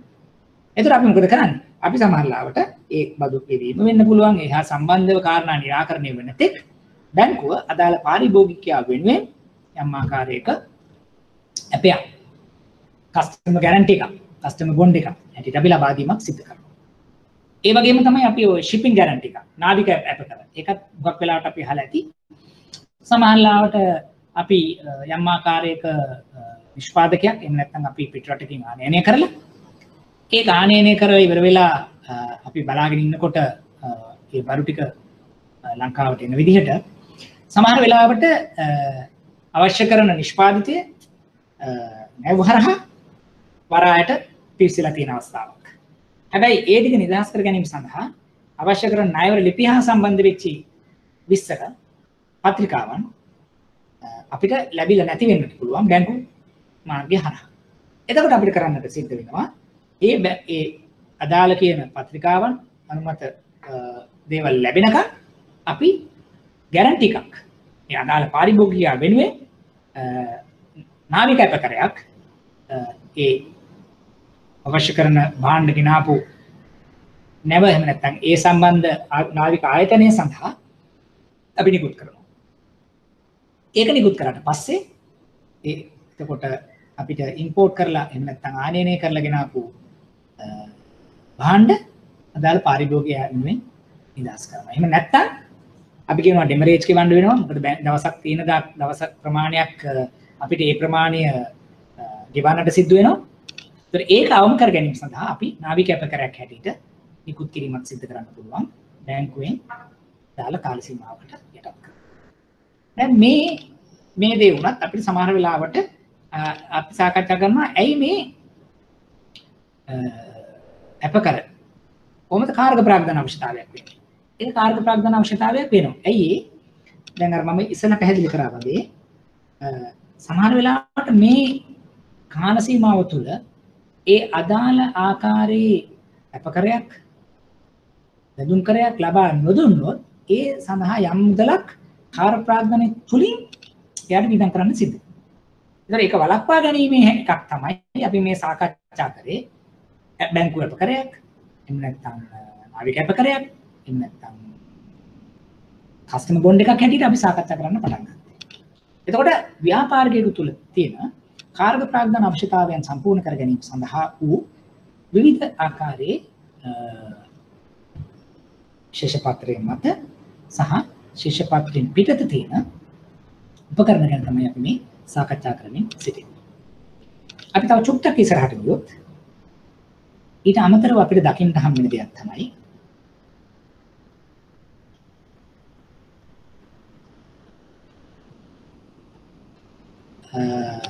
ඉදිකිරීම් ශ්‍රේෂ්ඨයට අදාළව බැනුම් කර ලිපි නැත්නම් කන්ස්ට්‍රක්ෂන් සෙට් එකේදී අපි බැනුම් කර ලිපි පාවිච්චි කරනවා. ඔයගොල්ලෝ මොකක් වෙලාට අහලා ඇති බොන්ඩ්ස් හැටියට තමයි මේක යන්නේ. මම පොඩි පැහැදිලි කිරීමක් එක්ක ඒක සාකච්ඡා කරනවා. අපි ඒක මෙහෙම යම් ආකාරයක නිෂ්පාදනය එහෙම නැත්නම් අපි කියනවා නිෂ්පාදනය එහෙම නැත්නම් ඉදිකිරීම් ශාස්ත්‍රය තුල සිටිනකොට අපි මොකද කරන්නේ? ඒ අදාළ කොන්ට්‍රැක්ටර් මුලින්ම ඒ දේ නිෂ්පාදනය එහෙම නැත්නම් අපි ඉදිකිරීම් කරන කටයුතු වලදී එයා මුලින්ම එයාගේ ප්‍රින්සිපල් ප්‍රධානිය සම්බන්ධ කරගත්තාම එතකොට කියනවා රයිට් මෙන්න මේ ආකාරයට ඒ සඳහා ලාංසු තියන්න. ඒතර ලාංසු තිබ්බහම තමයි කොන්ට්‍රැක්ටර්ස්ලා කීප දෙනෙක් කියලා එක්කෙනෙකුට ඒ ලාංසුව ලැබෙනවා. එතනින් එහාට එයා ඒ අදාළ කොන්ට්‍රැක්ට් එක කටයුතු කරගෙන යනවා. මේ ආකාරයේ කටයුතු කරගෙන යනකොට අවශ්‍යතාවයන් කීපයක් එන්නට පුළුවන්. අපි මුලින්ම ගත්තොත් ලාංසුවක් තියෙනකොටත් ඒකටත් යම් ආකාරයකට ඇපයක් තියලා තමයි ඒ ලාංසුව තියන්නේ. අපි අහලා තියෙනවා බිඩ් බොන්ඩ් එකක් කියලා. සමහරට ඒක බැංකුවක් හරහා ගන්න පුළුවන්. එහෙම නැත්නම් මුදල් ඇපයක් හරහා ඉදිරිපත් කරන්න පුළුවන්. දැන් එතකොට මේ බිඩ් බොන්ඩ් එකක් නැත්තම් අපිට අපහසුතාවයක් තියෙනවා ඒ ලාංසුවක් තියන්නට ආදාළ කියන ව්‍යාපෘතිය සඳහා. ඒත් අපි මුලින්ම පටන් ගන්න එකක් තමයි බිඩ් බොන්ඩ් එක. සමහර වෙලාවට මුළු ප්‍රොජෙක්ට් එකේ මුළු බොන්ඩ් එකෙන් මුළු ව්‍යාපෘති වටිනාකමෙන් 100ට 1ක් 1.5 2ක් වගේ ඉතා අඩු ප්‍රමාණයේ ආකාරයේ ප්‍රමාණයක් තමයි බිඩ් බොන්ඩ් එකක් කියලා අපි තියන්නේ. ඒ බිඩ් බොන්ඩ් එකක් කියලා තිබ්බට පස්සේ අපි මොකද කරන්නේ? ඒ අදාළ ඉදිකිරීම් කරුට ඒ ව්‍යාපෘතිය ලැබෙන්නට පටන් ගන්නවා. එතකොට මූලික අවශ්‍යතාවයක් හැටියට අපිට තියෙනවා බිඩ් බොන්ඩ් එකක් එහෙම නැත්නම් ඒක ලබා දීමක් කරනවා. දැන් ඊළඟට මොකද වෙන්නේ? බිඩ් එක හම්බෙලා ලන්සෝ හම්බෙලා දැන් ඉදිකිරීම් කටයුතු පටන් ගන්නට සූදානම් වෙනවා. ඉදිකිරීම් කටයුතු පටන් ගන්න සූදානම් වෙනකොට දැන් ආපහු ඒක ප්‍රධානය කරපු ප්‍රින්සිපල් එයා කියනවා මට ඒ වැඩ කටයුතු කර ගැනීම සඳහා ඉදිකිරීම් කරුට යම් ආකාරයේ මූලික මුදලක් ලබා දිය යුතුයි. අපි ඒකට කියන ඇඩ්වාන්ස් පේමන්ට් එකක්. එතකොට දැන් මෙහෙම අවස්ථාවක් එනවා. දැන් මම ප්‍රධානියා හැටියට නම් ප්‍රින්සිපල් හැටියට නම් කොන්ට්‍රැක්ටර් කෙනෙක් මම හොයාගත්තට පස්සේ මම කියනවා රයිට් මුදල් ලබා දෙන්නම්. එතකොට මුදල් ලබා දුන්නට පස්සේ වැඩ පටන් ගන්න. ප්‍රධානියා හැටියට මට තියෙන ගැටලුවක් මම මුදල් ලබා දීලා ඒ කොන්ට්‍රැක්ටර් වැඩ කරුවේ නැත්තම් මම අවදානමකට පාත්‍ර වෙනවා. ඒතර කොන්ට්‍රැක්ටර් පැත්තෙන් එනවා එකක් මට මූලිකව මුදල් ලැබුණ නැත්තම් මට මේ වැඩේ පටන් ගන්න බෑ. දැන් දෙපාර්ශ්ව අතර යම් ආකාරයේ ගැටුමක්. ප්‍රධානියා ප්‍රින්සිපල් හැටියට යම් මුදල් ලබා දීමේදී අදිමදි කිරීමක් ඒ වගේම කොන්ට්‍රැක්ටර් පැත්තෙන් මුදල් ලබා නොදීමේ ගැටලුවකට මුහුණ පාන්න සිද්ධ වෙනවා. දැන් ඔතනදී අපිට පුළුවන් තුන්වෙනි පාර්ශ්වය කෙරෙහිට බැංකුවකට මුහුණ දෙන්න. තරමැදියා කරුවෙක් හැටියට බැංකුවක් ඉදිරිපත් වෙනවා. බැංකුව ඉදිරිපත් කළා මොකද කියන්නේ? බැංකුව කියනවා කොන්ට්‍රැක්ටර් වෙනුවෙන් මම ප්‍රින්සිපල්ට දෙනවා අපකරයක්. ඒකට අපි කියනවා ඇඩ්වාන්ස් පේමන්ට් ගැරන්ටි එක. එතකොට දැන් ප්‍රින්සිපල් හැටියට මට දැන් අවදානම අඩු වෙනවා. බැංකුව විසින් ලබා දෙන ඇඩ්වාන්ස් පේමන්ට් ගැරන්ටි එක පදනම් වෙලා මම මුදල් ලබා දෙනවා කොන්ට්‍රැක්ටර්. අපි හිතමු කොන්ට්‍රැක්ටර් දැන් වැඩේ කරුවේ නැත්තම් ප්‍රින්සිපල්ට කියන්න පුළුවන් ඇඩ්වාන්ස් පේමන්ට් ගැරන්ටි එකේ හැටියට කොන්ට්‍රැක්ටර් වැඩේ කරේ නැත්තම් මට බැංකුවකට ගිහලා මම ඒක ක්ලේම් කරලා ගන්නවා. අන්න අවස්ථාවක් ආවා බැංකුව ආව ඇඩ්වාන්ස් පේමන්ට් ගැරන්ටි එකක් හැටියට. දැන් එතකොට ප්‍රධානියා ප්‍රින්සිපල්ගේ හැටියට ප්‍රින්සිපල්ගේ අවදානම දැන් අඩු වුණා. කොන්ට්‍රැක්ටර් දැන් සතුටුයි මොකද එයාට මුදල් ලැබෙනවා. බැංකුවට මොකද්ද දැන් මේ කරපු වැඩේදී තියෙන වාසිය හෝ අවාසිය? වාසියක් කියලා කියන්නේ එකක් තමයි ඒ අදාළ පාරිභෝගිකයා කොන්ට්‍රැක්ටර් එයාගේ පාරිභෝගිකයෙක් වෙන්න පුළුවන්. තියෙන සම්බන්ධතාවය තවදුරටත් වැඩි කර ගැනීමක් සිදු වෙන්න පුළුවන්. ඒ වගේම බැංගරට ඉෂු කරපු හින්දා සම්ම ආකාරයක කමිෂන් එකක් සේවා ආදායමක් ලැබෙන්නට පුළුවන්. ඊට පස්සේ අමතරව මේ ව්‍යාපෘතිය කරගෙන යාමේදී ව්‍යාපෘතියේ මුදල් ගලා යාම බැංකුව හරහා සිදු වීම නිසා යම් ආකාරයක ආදායමක් ඉපදවා ගැනීම හැකියාවක් තියෙන්න පුළුවන්. ඒවා තමයි ධනාත්මක දේවල්. අපි නෙගටිව් සයිඩ් එකට ගියොත් දැන් හදිසිය හරි කොන්ට්‍රැක්ටර් වැඩේ නොකරුවොත් ප්‍රින්සිපල් ගැරන්ටි එක ක්ලේම් කරනවා. එතකොට බැංකුවට ඔෆ් බැලන්ස් ෂීට් වෙලා තිබ්බ එකක් ඕන් බැලන්ස් ෂීට් එකකට පත් වෙනවා. එතන ගැටලුවක් අපිට එනවා. ඒක බලක්ව ගන්නට බැංකුව කියන්නට පුළුවන් මම ඇඩ්වාන්ස් පේමන්ට් ගැරන්ටි එකක් දෙන්නම්. හැබැයි ඒ සඳහා මට සුරුකමක් අවශ්‍ය වෙන්න පුළුවන්. ඒ සඳහා මට කෑෂ් මාජින් එකක් අවශ්‍ය වෙන්න පුළුවන්. අන්න ඒ කියන කාරණා වලට යටත් වෙලා ඒ වගේම පාර්ශ්ව තුන අතර යම් ආකාරයක ගිවිසුමක් එනවා. ඇඩ්වාන්ස් පේමන්ට් ගැරන්ටි හැම වෙලේම බැංකුව හරහා යොමු යුතුයි කියන කාරණා වලට යටත් වෙලා බැංකුව ඇඩ්වාන්ස් පේමන්ට් ගැරන්ටි එකක් දෙන්නට පුළුවන්. මූලික අත්තිකාරම් වෙනුම් කරයක්. ඔය දෙවෙනි එක. මුලින්ම අපි ලාංසු කතා කරා බිඩ් බොන්ඩ් එක දෙවෙනි ගැන කතා කරා ඇඩ්වාන්ස් පේමන්ට් එක. දැන් තුන්වෙනිවත් මෙහෙම දෙයක් වෙන්න පුළුවන්. දැන් මේ ආකාරයෙන් වැඩ කටයුතු කරගෙන යාමේදී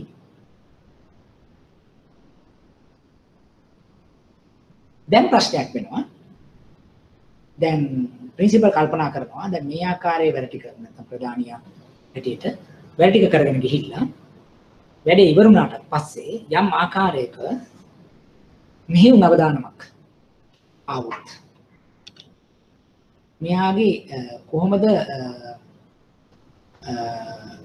වැඩ කටයුතු කරගෙන යනකොට අඩුපාඩු දෝෂ ඒ වගේ දෙයක් ආවොත් මොකද්ද අපිට කරගන්නට පුළුවන්. එතකොටත් අපි මොකද කරන්නේ? එතකොට කියනවා මෙයාගේ වැඩ සම්බන්ධයෙන් නැත්නම් මෙයාගේ කාර්ය පටිපාටිය කාර්ය සම්බන්ධය කාර්ය සාධනය සම්බන්ධයෙන් අපකර ලබා දී හැකිද. අපි කියන performance bonds කියන. ඒ වෙලාවෙත් මොකද කරන්නේ? කොන්ට්‍රැක්ටර් බැංකුවට ඇවිල්ලා කියනවා මම මේ ව්‍යාපෘතියක් කරනවා bid bond එකත් හරි advance payment එකත් හරි එහෙමනම් මට performance bond එකක් ගන්නට පුළුවන්. ඒ performance bond එකක් advance payment එකට වඩා ටිකක් අවදානම් වැඩි කාල සීමාවකදී වෙනවා. ව්‍යාපෘති ඉවර වෙලත් එහාට යම් කාල සීමාවකට යටත් කළ තමයි performance bond එකක් ලබා දෙන්නේ. ඒ කියන්නේ ව්‍යාපෘතිය කරලා ඉවර වෙලා යම් ආකාරයක දුපාඩුවක් වුණොත් ඒක ක්ලේම් කරගන්න පුළුවන් ප්‍රධානියාට ඒ performance bond එක ඉෂු කරන්න බැහැ. අපි උදාහරණයක් ඇටියෙත් කිව්වොත් ගොඩනැගිල්ලක් හදනවා. ඒ ගොඩනැගිල්ල නිසි ප්‍රමිතියට නැහැ. නැත්නම් ගොඩනැගිල්ල යම් ආකාරයකට කඩා වැටීමකට ලක් වෙනවා. හදලා ඉවරලා මාස 2-3ක් ඇතුළත. එතකොට performance නැත්නම් ඒ නිසි පරිදි නොකිරීම නිසා සිදුවන වන්දිය ලබා ගැනීම හැකියාවක් තියෙනවා. එහෙම නැත්නම් යම්කිසි බොන්ඩ් එකක් performance bond එකක් අපි ලබා ගන්නවා. කාලය එක වැඩි කරගෙන යනකොට සමහරවිට අන්තිම අවස්ථාව වෙනකොට අපිට ඇත්තටම යම් ප්‍රමාණයක වැඩ ඉතුරු වෙනවා නම් අන්න ඒ කොටස තමයි performance bond එකේ ආවර්ණය වෙන්නේ. මොකද මූලික රුපියල් 100ක වැඩ අපි තියෙන්න පුළුවන්. කරගෙන යනකොට අපි 120ක් දක්වා ඉතුරු වෙනවා නම් එතකොට performance එකේ නැත්නම් එයාගේ මෙහෙයුම් කාර්ය සාධනය 120ක්. මොකද 80ක් ඉවරයි. අන්න ඒ ආකාරයේ තියෙන අවදානමක් අඩු කර ගැනීම සඳහා අපිට පාවිච්චි කරන්න පුළුවන් මේ performance bond එක. ඒ වගේම තමයි දැන් තව ඉස්සරහට දැන් අපි retention bond කියලා කියනවා, maintenance bond කියලා කියනවා. ඒ කියන්නේ විවිධාකාරයේ ඉදිකිරීම් ශාස්ත්‍රය තුළ සිදුවන ආකාරයේ අවශ්‍යතාවයන් සඳහා අපිට ඒ අප කර එහෙම නැත්නම් ඒ බැඳුම් කර ලබා දීමේ හැකියාවක් තියෙනවා. මේන්ටනන්ස් බොන්ඩ් එකක් කියලා කියන්නේ ගොඩක් වෙලාවට මේ විදිහේ කරලා ඉවරුනාට පස්සේ ඒකේ මෙහෙයුම් කාර්යය සිද්ධ කරනවා නම් ඒ අදාළ පාර්ශවය. ඒකට කියනවා රයිට් මෙහෙයුම් කාර්ය කරන්න මුදල් දෙනවා ඔක්කොම වෙනවා. හැබැයි බොන්ඩ් එකක් කරා. ඒතර බැංකුවකින් බොන්ඩ් එකක් තියෙනවා. ඒක නිසා මම ඔයාලට දෙනවා මේකේ නඩත්තු කටයුතු. ඒතර නඩත්තු කටයුතු නිසි පරිදි වෙන්නේ නැත්තම් මට ඇත්තටම බැංකුවට තියෙන මේන්ටනන්ස් බොන්ඩ් එක ක්ලේම් කරන්න පුළුවන්. මෙන්න මෙයා නිසි පරිදි වෙන්නේ නැහැ. ඒ වගේම තමයි තව අපි කියනවා රිටෙන්ෂන් කියලා. යම් ආකාරයක ව්‍යාපෘතියක් කරලා ඒකට අදාළ අපි හිතමු ලබා ගැනීමට තියෙනවා අපි කියනවා ලාභයක්. ඒ ලාභය ප්‍රධානියයි නැත්නම් ප්‍රින්සිපල් මොකද කරන්නේ? එකපාරම දෙන්නේ නැහැ. මොකද මේකේ යම් ආකාරයක අඩුපාඩු වෙන්න පුළුවන්, හරි ගැටලු වෙන්න පුළුවන්. ඒතර ඒක නිසා මොකද එයා කියන්නේ තව ටික කාලයක් එයා කියනවා මම රඳවා ගත යුතුයි මේ ලාභය. ඒතර කොන්ට්‍රැක්ටර් කියනවා නෑ මට ඇත්තටම අවශ්‍යයි ලාභය තමයි මගේ මේකේ ඇත්තම ඉතුරු ටික ඔක්කොම කොස්ට් එක. ඒ ලාභය මට අවශ්‍යයි ඊළඟ ව්‍යාපෘතියට. එහෙමනම් ආපහු කොන්ට්‍රැක්ටර්ට කියනවා ප්‍රධානියා කියනවා එහෙමනම් රිටෙන්ෂන් බොන්ඩ් එකක් බැංකුවකට ගිහිල්ලා රිටෙන්ෂන් බොන්ඩ් එකක් රඳවා ගැනීමේ බැඳුම් කරයක් ලබා ගන්න. එතකොට කොන්ට්‍රැක්ටර් බැංකුවට ඇවිල්ලා රිටෙන්ෂන් බොන්ඩ් එකක් අහම මේ රිටෙන්ෂන් බොන්ඩ් එක සයින් කරලා පස්සේ අදාළ ආකාරයේ මුදල එහෙම නැත්නම් නිදාස් කිරීමේ හැකියාවක් තියෙනවා. දැන් මම මේ සාකච්ඡා කරේ ඉදිකිරීම් ශාස්ත්‍රයට විශේෂිත වෙච්චි බැඳුම් කර කීපයක් තියෙනවා. බිඩ් බොන්ඩ් එකක් ගැන සාකච්ඡා කරා. ඇඩ්වාන්ස් පේමන්ට් බොන්ඩ් එකක් ගැන සාකච්ඡා කරා. performance බොන්ඩ් එකක් ගැන සාකච්ඡා කරා. මේන්ටනන්ස් බොන්ඩ් එකක් ගැන සාකච්ඡා කරා. රිටෙන්ෂන් බොන්ඩ් එකක් ගැන සාකච්ඡා කරා. එතන මේ විවිධාකාරයේ බැඳුම් කර අපිට දකින්නට ලැබෙනවා. අහන්නට ලැබෙනවා. ක්‍රියාත්මක වෙනවා. එතකොට අපේ අවශ්‍යතාවය අනුව, පාරිභෝගිකයාගේ අවශ්‍යතාවය අනුව, සුරකුම් ප්‍රමාණය අනුව අපිට අවශ්‍යයි නම් මේවා ලබා දීමේ හැකියාවක් තියෙනවා. එතකොට දැන් අපි මේ මූලිකම සාකච්ඡා කරමින් සිටින්නේ ව්‍යාපාරයක් තුළ සිදුවන කාර්ය ප්‍රාග්ධන අවශ්‍යතාවයන් සඳහා අපිට පහසුවෙන් ඒ වගේම ලබා දිය හැකි ණය නිපීම් මොනවාද කියන දේ තමයි අපි මේ දිගින් දිගටම සාකච්ඡා කරමින් සිටින්නේ. අපි දැන් මේ කරපු ටිකෙන් මොනවා හරි අපිට දැනට ගැටලු නැත්නම් තවදුරටත් සාකච්ඡා කළ යුතු දේවල් තියෙනවා.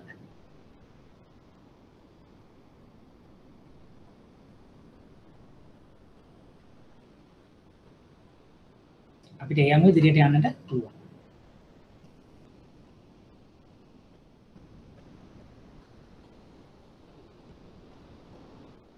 මොන හරි ගැටලු තියෙනවද?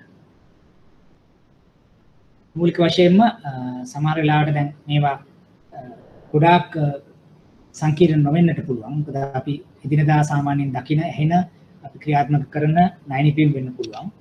නමුත් මේ අර මම මූලික වශයෙන් කිව්වා වගේ මෙතන අවශ්‍යතාවය තියෙන්නේ අපි ණය නිපීමක් යම්කිසි ලක්ෂණ ටිකක් යටතේ ඉගෙන ගන්නව හා සමානව අපි දැනගත යුතුයි ඒ ණය නිපැයුම ණය ලාභියා සහ ඒ තියෙන ණය පරිසරය තුලදී නිසි පරිදි ඒ දෙක සම්බන්ධ කර ගැනීම සඳහා මූලිකව මම කිව්වා වගේ අපිට දැනගන්නට අවශ්‍යයි ණය ලාභියාගේ ස්වභාවය නිසා සිදුවන අවදානම් සහ ණය නිපැයුමේ තියෙන අවදානම් දෙක අවම කරන විදිහට තමයි ණය ගිවිසුම සකස් කළ යුත්තේ. එතන තමයි ගොඩක්ම වටිනාකමක් වැදගත්කමක් එන්නේ. දැන් මම මූලික පැහැදිලි කිරීමක් වගේ ණයලාභියෙකුගේ කාර්ය ප්‍රාග්ධන අවශ්‍යතාවය සඳහා බැංකු අයිරාවක් තමයි ලෙහෙසියෙන්ම ලබා දී හැකි ණය උපකරණය.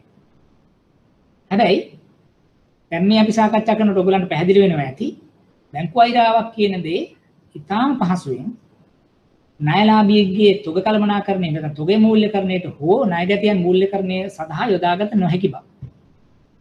එතකොට අපි ඒක දැනුවත් වෙලා ඉන්න ඕනේ. එහෙමනම් මොකක්ද බැංකු අයිරාවකින් කළ හැක්කේ? බැංකු අයිරාවක් විශේෂයෙන්ම නැත්නම් සුදුසුම මොන වගේ දේවල් මූල්‍යකරණය කරන්නටද කියන දේ තමයි අපි පැහැදිලි කරගත යුත්තේ. ඒ අනුව තමයි අපි ඒක ඉදිරියට සාකච්ඡා කරන්නට ඕනේ. right? මොනවා හරි දැනට ගැටලු තියෙනවද අපිට ඊළඟ කොටසට යමු වෙනට පුළුවන්.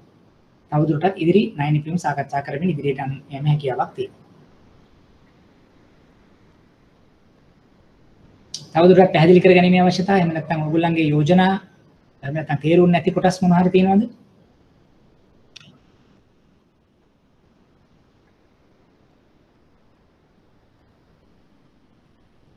right මම හිතනවා ගැටලු සාගත ගන්න නැතුව ඇති කියලා.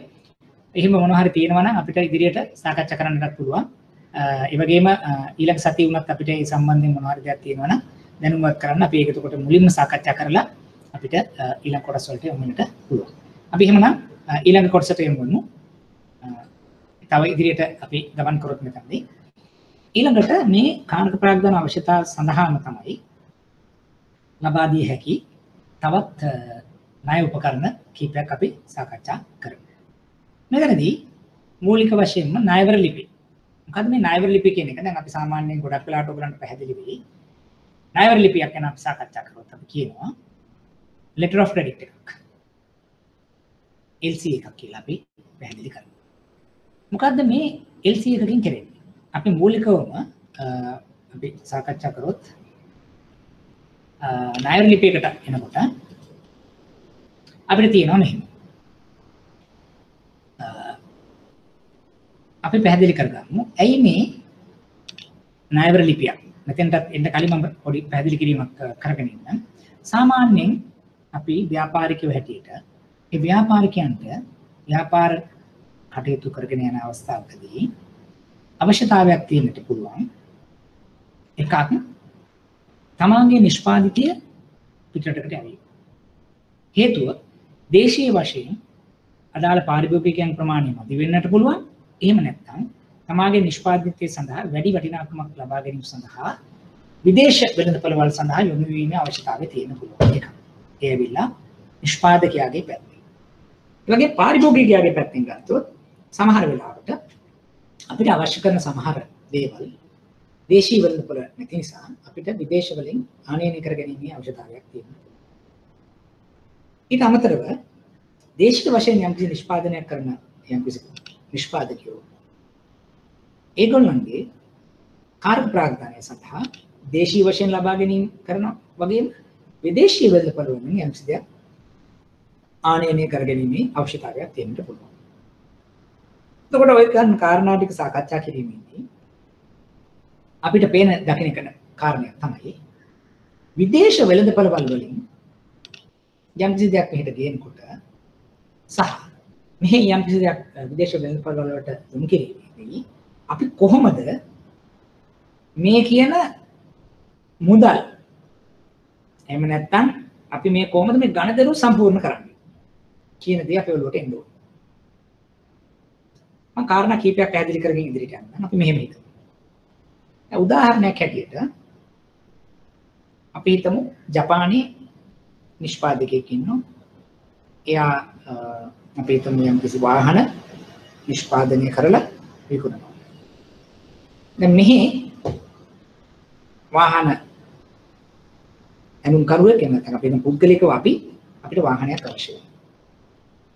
දැන් අපි ඔකට ක්‍රම කීපයක් තියෙනවා. එකක් තමයි මම මෙහි ගැනුම් කරුව හැටියට විදේශීය වෙළඳපොලේ ඉන්න විකුණුකරුත් එක්ක යම් ආකාරයක වෙළඳ ගනුදෙනුවක් අපි සාකච්ඡා කරනවා. සාකච්ඡා කළා අපි කියනවා right මට අවශ්‍යයි මෙන්න මේ ආජාතියේ වාහනයක්. ඒක ඔබතුමා එවනවා නම් තියෙන ක්‍රමවේද අපි සාකච්ඡා කරනවා. පළවෙනි ක්‍රමවේදය තමයි මම මුදල් මුලින් යවනවා. පසුව වාහනේ මට එනවා. අපි කියනවා කලින් මුදල් නැත්නම් cash in advance. එහෙනම් මොකද සිද්ධ වෙන්න පුළුවන්? මගේ මුදල් යම් ආකාරයක අවදානමකට ලක්වීමක් සිද්ධ වෙන්න පුළුවන්. ඒකට මම මුදල් කලින් යවපු නිසා. අනිත් පැත්තෙන් මම කියනවා භාණ්ඩ මුලින් goods in advance. එතකොට ආනයනයක හරියට මම ගැනුම් කරුට කියනවා වාහනේ මට කලින් ඉවන්න. මම මුදල් පසු යවන්න. මොකද එතෙන් දිනවද? මට භාණ්ඩ ලැබීම සිද්ධ වෙන්න පුළුවන්. හැබැයි මුදල් යවන්නේ නැති තියෙන අවදානමක් වෙන්න පුළුවන්. ඕක තමයි එක්තරා ක්‍රමවේද දෙකක්. cash in advance, goods in advance. ඒතර ක්‍රම දෙකම ප්‍රායෝගිකව නැති වෙනවා. අපි මේ පාර්ශ්ව දෙක දෙන්න අඳුරන්නේ නැත්තම් නම් සම්බන්ධතාව නැත්තම් හරි මේ ගැටලුවක් වෙන්න පුළුවන්. හැබැයි අපි හිතමු අපි දෙකොල්ල දන්න කට්ටිය. දැන් මම මගේ parent company ලංකාවේ, subsidiary company ජපානයේ. parent company ජපානයේ, subsidiary company ලංකාවේ. එහෙමනම් දෙන්න එකම පාර්ශවයේ කොටස් දෙකක්. එහෙමනම් මුදල් කලින් යවුවොත් එහෙම නැත්නම් භාණ්ඩ කලින් යවුවොත් ගැටලුවක් වෙන්නේ නැහැ. මොකද එකම නියෝජිතයා. යම් සම්බන්ධතාවයක් තියෙන නියෝජිතයා. ගැටලුවක් නැති නියෝජිතයා. එතකොට ඔන්න අපි ක්‍රම දෙකක් සාකච්ඡා කරමු. ඊළඟට අපි තව චුට්ටක් ඉස්සරහට ගියමු. දැන් මේ තියෙන ගැටලුව निराකරණය කරන්නට ඔයකට බැංකු සම්බන්ධයි. දැන් මම මෙතන ආනයනය කරු හැටි මම මෙතන ඉන්නවා. මට මගේ බැංකුවක් තියෙනවා. මම ඒක importers bank කියලා කියනවා. importers bank. අර පැත්තේ exporters bank. දැන් මූලිකව හිත දෙන්න වෙනකොට දැන් 4 දෙනෙක් ආවා. දැන් බැංකුත් එක්ක සම්බන්ධ වෙලා මොකක් හරි අපිට මේක කරන්න පුළුවන්ද කියන දේ තමයි ඊළඟ පීවර හැටියට අපි සාකච්ඡා කරන්නේ. දැන් ඔතනදී ටිකක් ඩෙවලොප් වෙලා ඉස්සරහට ආවා. ඔයගොල්ලෝ අහලා තියෙන DPDA. Documents against payments, documents against acceptance. එතකොට දැන් මෙතනදී උනේ අර ආනයනය කරු ලංකාවේ ඉන්න කෙනා අපනයනය කරුත් එක්ක සාකච්ඡා කරලා කිව්වා right මට බරු ටික එවන්න නැවහරහා බරු ටික ආවහම ඒ අදාළ පත්‍රිකා ටික බැංකුව හරහා එවන්න. බැංකුව හරහා පත්‍රිකා ටික එවුවහම දැන් අපි දෙන්න අතර තිබ්බ අවදානම දැන් බැංකු දෙකකට සම්බන්ධ කෙරෙනවා. දැන් එතකොට අවදානම යම් ප්‍රමාණයකට අඩු වෙනවා. දැන් බැංකු දෙකක් අතර ගනුදෙනු කරනවා. එතකොට මොකද කරන්නේ? එක්ස්පෝර්ටර්ගේ බැංකුවෙන් අර කියන ડોකියුමන්ට්ස් ටික ඉම්පෝර්ටර්ගේ බැංකුවට එනවා. ඉම්පෝර්ටර්ගේ බැංකුවට ආවහම ඉම්පෝර්ටර්ගේ බැංකුව කියන්නේ මගේ බැංකුව මට කියනවා මෙන්න මෙහෙමයි වාහනයකට සම්බන්ධව ලියකියවිලි ටිකක් ඇවිල්ලා තියෙනවා. ඒ සඳහා මුදල් ගෙවලා ඒ ડોකියුමන්ට්ස් ටික ගන්න. දැන් මම යනවා බැංකුවට. මම බැංකුවට ගිහිල්ලා කියනවා රයිට් මම තමයි මෙන්න මෙහෙම මට වාහනයක ලියකියවිලි ටිකක් ආවා කියලා තියෙනවා. ඒ සඳහා අවශ්‍ය කරන මුදල තැන්පත් කරා මම ගන්න වාහනේ පත්‍රිකා ටික. මම ඒ ටික අරගෙන යනවා ආබරකට. එතකොට ඒ නාවික භාරය මගින් මට ඒ අදාළ වාහනේ ලබා ගැනීම හැකියාවක් තියෙනවා. ඒතර ડોකියුමන්ට්ස් ටික මම ගත්තා against some payment. Documents against payment. තව ක්‍රමයක් තියෙනවා. මම ආනයන කරුත් එක්ක යම් ආකාරයකට සම්බන්ධ වෙලා සාකච්ඡා කරලා ආනයන කරුගේ බැංකුවත් සහ මගේ බැංකුවත් එක්ක අපනයන කරුගේ බැංකුව සහ ආනයන කරුගේ බැංකුවත් සම්බන්ධ වෙන විදිහට අපි මම කියනවා මට මේ වෙලාවේ එකවර මුදල් ගෙවීම හැකියාවක් නැහැ. නමුත් මම ඒ සඳහා අපවීමක් සිදු වෙනවා. වගකීමක් බාර ගන්නවා. ඉදිරියේදී මාස 3කින් මාස 4කින් මාස 6කින් මුදල් ගෙවන තත්ත්වයේ යටතේ. ඒකට අපි කියනවා documents against acceptance. එතකොටත් මම මොකද කරන්නේ? මම ගිහිල්ලා මම බැංකුව හම්බෙලා මට මේ documents ටික දෙන්න මම අස්සම් කරනවා මෙන්න මෙහෙම මුදල් ඉදිරියට ගෙවන විදිහට. ඒ අවසරයේ යටතේ මම මේක පිළිගැනීමක් කරනවා. ඒකට අපි documents against acceptance. හැබැයි එතනදි මොකද්ද වෙන්නේ? documents against acceptance කියන දේ වෙනකොට මම කරන්නේ මොකද්ද? මම documents ටික බාර ගන්නවා යම්කිසි වගකීමකට යටත් කරලා. වගකීමකට යටත් කරලා බාර ගත්තට පස්සේ මම මගේ භාණ්ඩ ටික මම නිදහස් කරගත්තාම හාබරකින් මම මාස 3ක් හෝ 4ක් හෝ 5ක් ඇතුළත මම මුදල් ටික යවනවා ඒ අදාළ අපනයන කරුට. දැන් එතනදී වැදගත් වෙන්නේ බැංකු දෙකක් සම්බන්ධ වුණාට මගේ බැංකුව සම්පූර්ණ වගකීමක් බාරගන්නේ නැහැ. මගේ මුදල් අදාළ ආනයන කරුට ලබා දීම සම්බන්ධයෙන්. යම් ආකාරයක අවධානමක් ආනයන කරුට තියෙනවා. මොකද බැංකුව හරහාම අවශ්‍ය නැහැ එය සිදුවීම. පැහැදිලිද? එතකොට අපිට යම් ක්‍රමවේද මම අර කිව්වා වගේ රටවල් දෙකක ඉන්න ආනයනය කරු සහ අපනයනය කරු සම්බන්ධ කිරීම සඳහා අපිට යම් ක්‍රමවේද තියෙනවා. ඒ ක්‍රමවේද අපි පාවිච්චි කරන්නට අවශ්‍යයි මේ අවදානම අඩු කර ගැනීම සඳහා.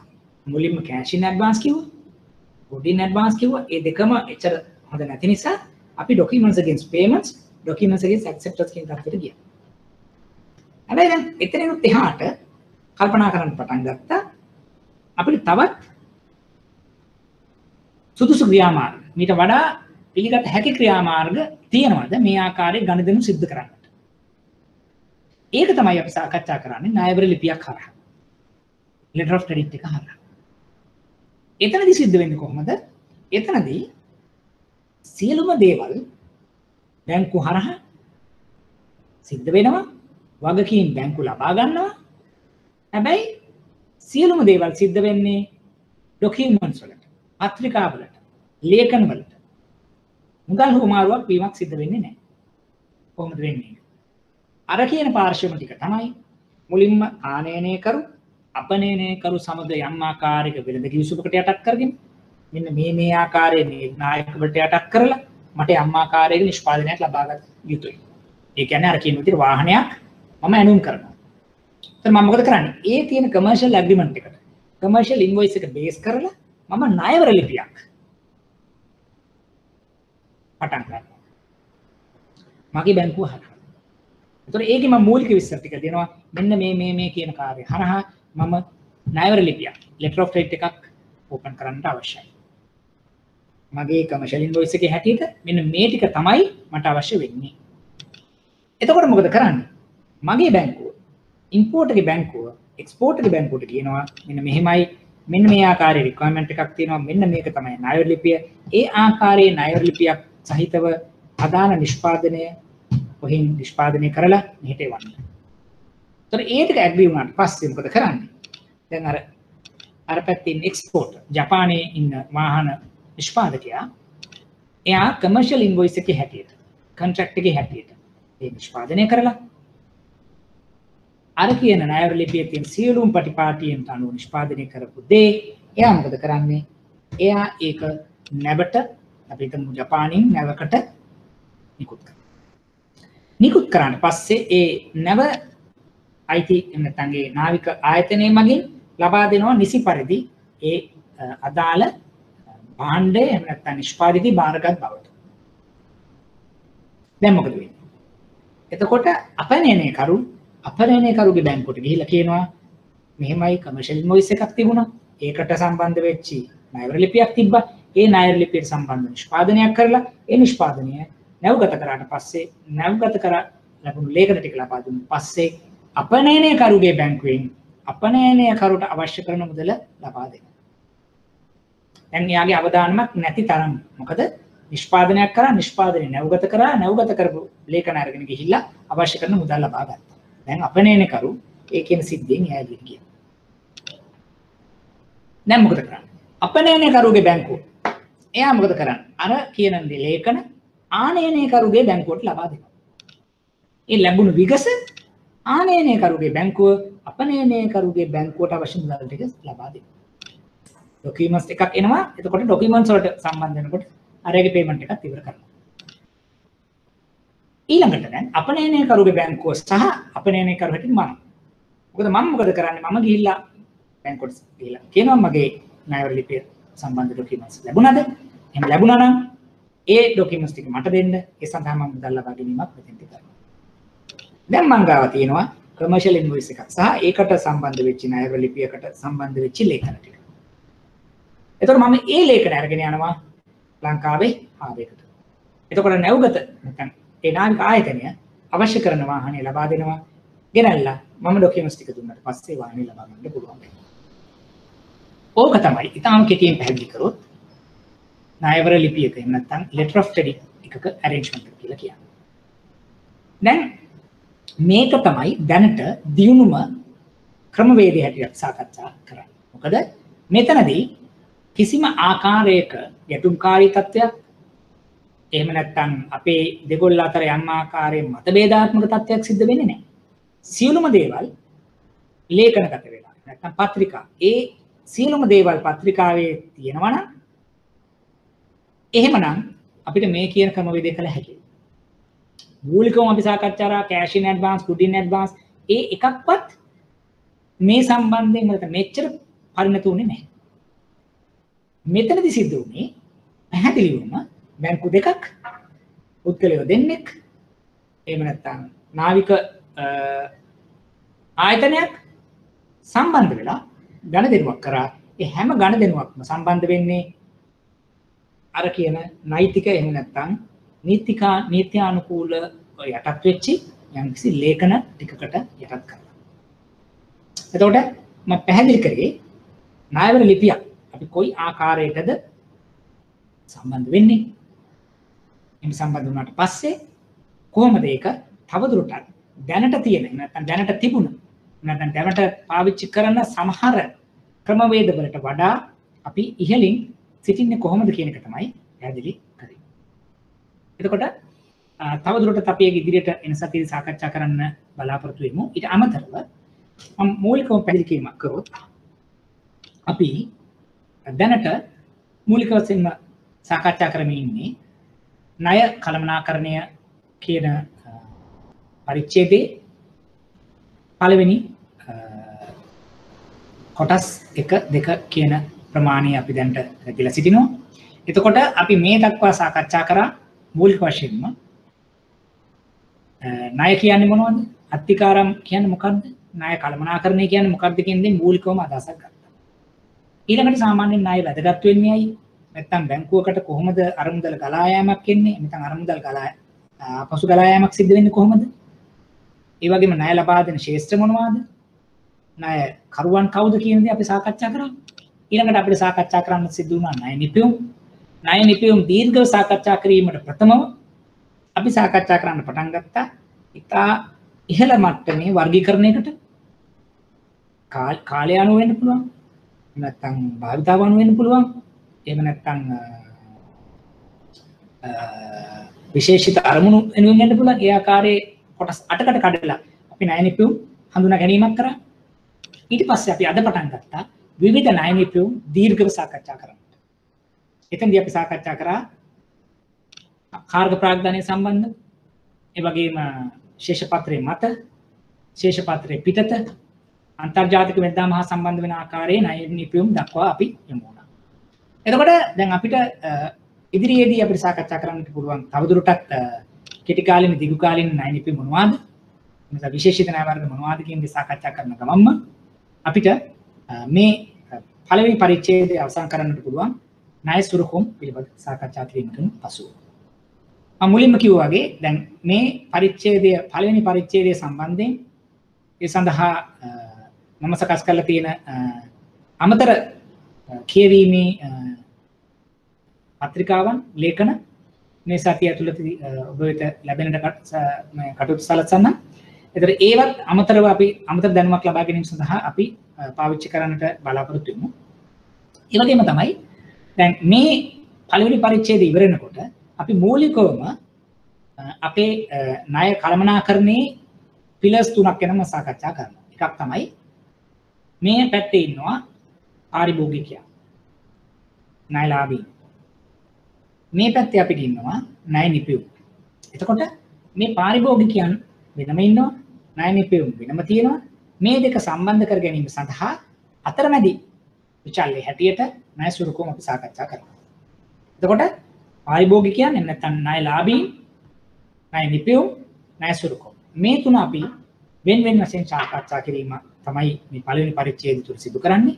හැබැයි මම හැම වෙලේම ඔයගලන්ට කිව්වා දැන් වෙන වෙන වශයෙන් සාකච්ඡා කරත් අපි හැම වෙලේම ණයලාභීන් ගැන සාකච්ඡා කරනකොට ණය නිපියුම් මොකක්ද කියන එක ඔළුවේ තියෙනවා. ණය නිපියුම් සාකච්ඡා කරනකොට ණයලාභීන් සහ ණය සුරුකම් ඔළුවේ තියෙනවා. උදාහරණයක් ඇරෙන්න ගත්තොත් තනි පුද්ගලයෙකුට බැංකු අයදාවක් ලබා දීමේදී අපි සාකච්ඡා කරන්නට ඕනේ තනි පුද්ගලයෙක් වුණොත් අවදානම් අඩුද වැඩිද?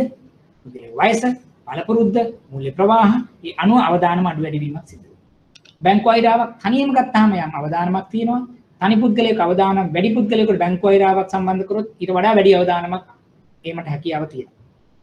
එතකොට එහෙනම් මේ දෙක සම්බන්ධ කරනකොට සුරුකුම කුමක් විය යුතුද? ඒක සුරුකුම නැතුව දෙන්න පුළුවන්ද?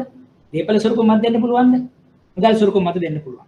අන්න ඒ කියන ඩිස්කෂන් එක තමයි සාකච්ඡාව තමයි මම ඔයගොල්ලන්ගෙන් බලාපොරොත්තු වෙන්නේ. එහෙම නැතුව බැංකු අයදාවක් කියන්නේ කුමක්ද? ඒ පිළිබඳ දීර්ඝ විස්තරයක් කරා කියන එක ප්‍රායෝගික නැහැ. ඒක එදිනදා බැංකු කරුවෙක් අපිට වැඩක් නැහැ. ඒ වගේම අපේ විභාගය තුලටත් ඒක එච්චර ප්‍රයෝජනයක් වෙන්නේ නැහැ. ඒ නිසා හැම වෙලේම අපි කල්පනා කරන්නට ඕනේ ණය නිපියුම මොකද්ද? ඒ ණය නිපියුම අපි ලබා දෙන්න සූදානම් වෙන ණයකරුවා කවුද? ඒ ණයකරුවාට ණය නිපියුම ලබා දීමේදී අපි ඒක සකස් කරන්නේ, ඒක ඔෆරින් එක කොහොමද දෙන්නේ? මොන ණය සුරුකුම් වලට යටත් වෙලාද කියලා. ඒතර අන්න ඒ විදිහට පිලර්ස් තුනක් ගැන තමයි අපි මේ පරිච්ඡේද 1 කියන යටතේ සාකච්ඡා කරන්න බලාපොරොත්තු වෙන්නේ. ඒතර අපිට ඊළඟ සතියේ වෙනකොට අපිට පළවෙනි පරිච්ඡේදයේ නිමා කරන්න පුළුවන් ඔය කියන මූලික කොටස් තුනට සම්බන්ධ වෙච්චි මේ කියන PowerPoint presentations වලට අමතරව මම සාකච්ඡා කරා වගේ මම ඉදිරි කටයුතු සූදානම් කරන්න ඒ සඳහා අමතර කියවීම් වලින් සම්බන්ධ වීම සඳහා. එතකොට අද දවසේ පාඩම මෙතනින් මම නිමා කරනවා. ඒ වගේම ඊට කලින් මොනවා හරි ගැටලු දැන් අපි සාකච්ඡා කරා දවස් දෙකක්. ඒ දවස් දෙකට අදාළව අද හෝ ගිය සතියේ අදාළ යම් ආකාරයක ගැටලු මොනවා හරි තියෙනවා නම් තවත් විනාඩි කිහිපයක් තියෙනවා අපිට ඒ පිළිබඳව සාකච්ඡා කරන්නට පුළුවන්.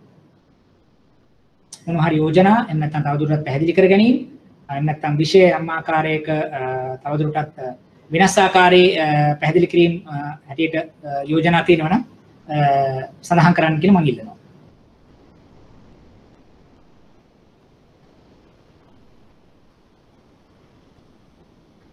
right. එහෙනම් අපි ඊළඟ සතියේත් මේ වෙලාවට හම්බෙමු. අපි දෙකම සාකච්ඡා කරමු. තවදුරටත් ණය නිපියුම් සහ ණය නිපියුම් සාකච්ඡා කිරීමෙන් අමතරව අනතුරුව අපි ණය සුරුකුම් සාකච්ඡා කිරීම සඳහා කටයුතු කරමු. එහෙනම් සුබ සතියන්තයක් ප්‍රාර්ථනා කරමු.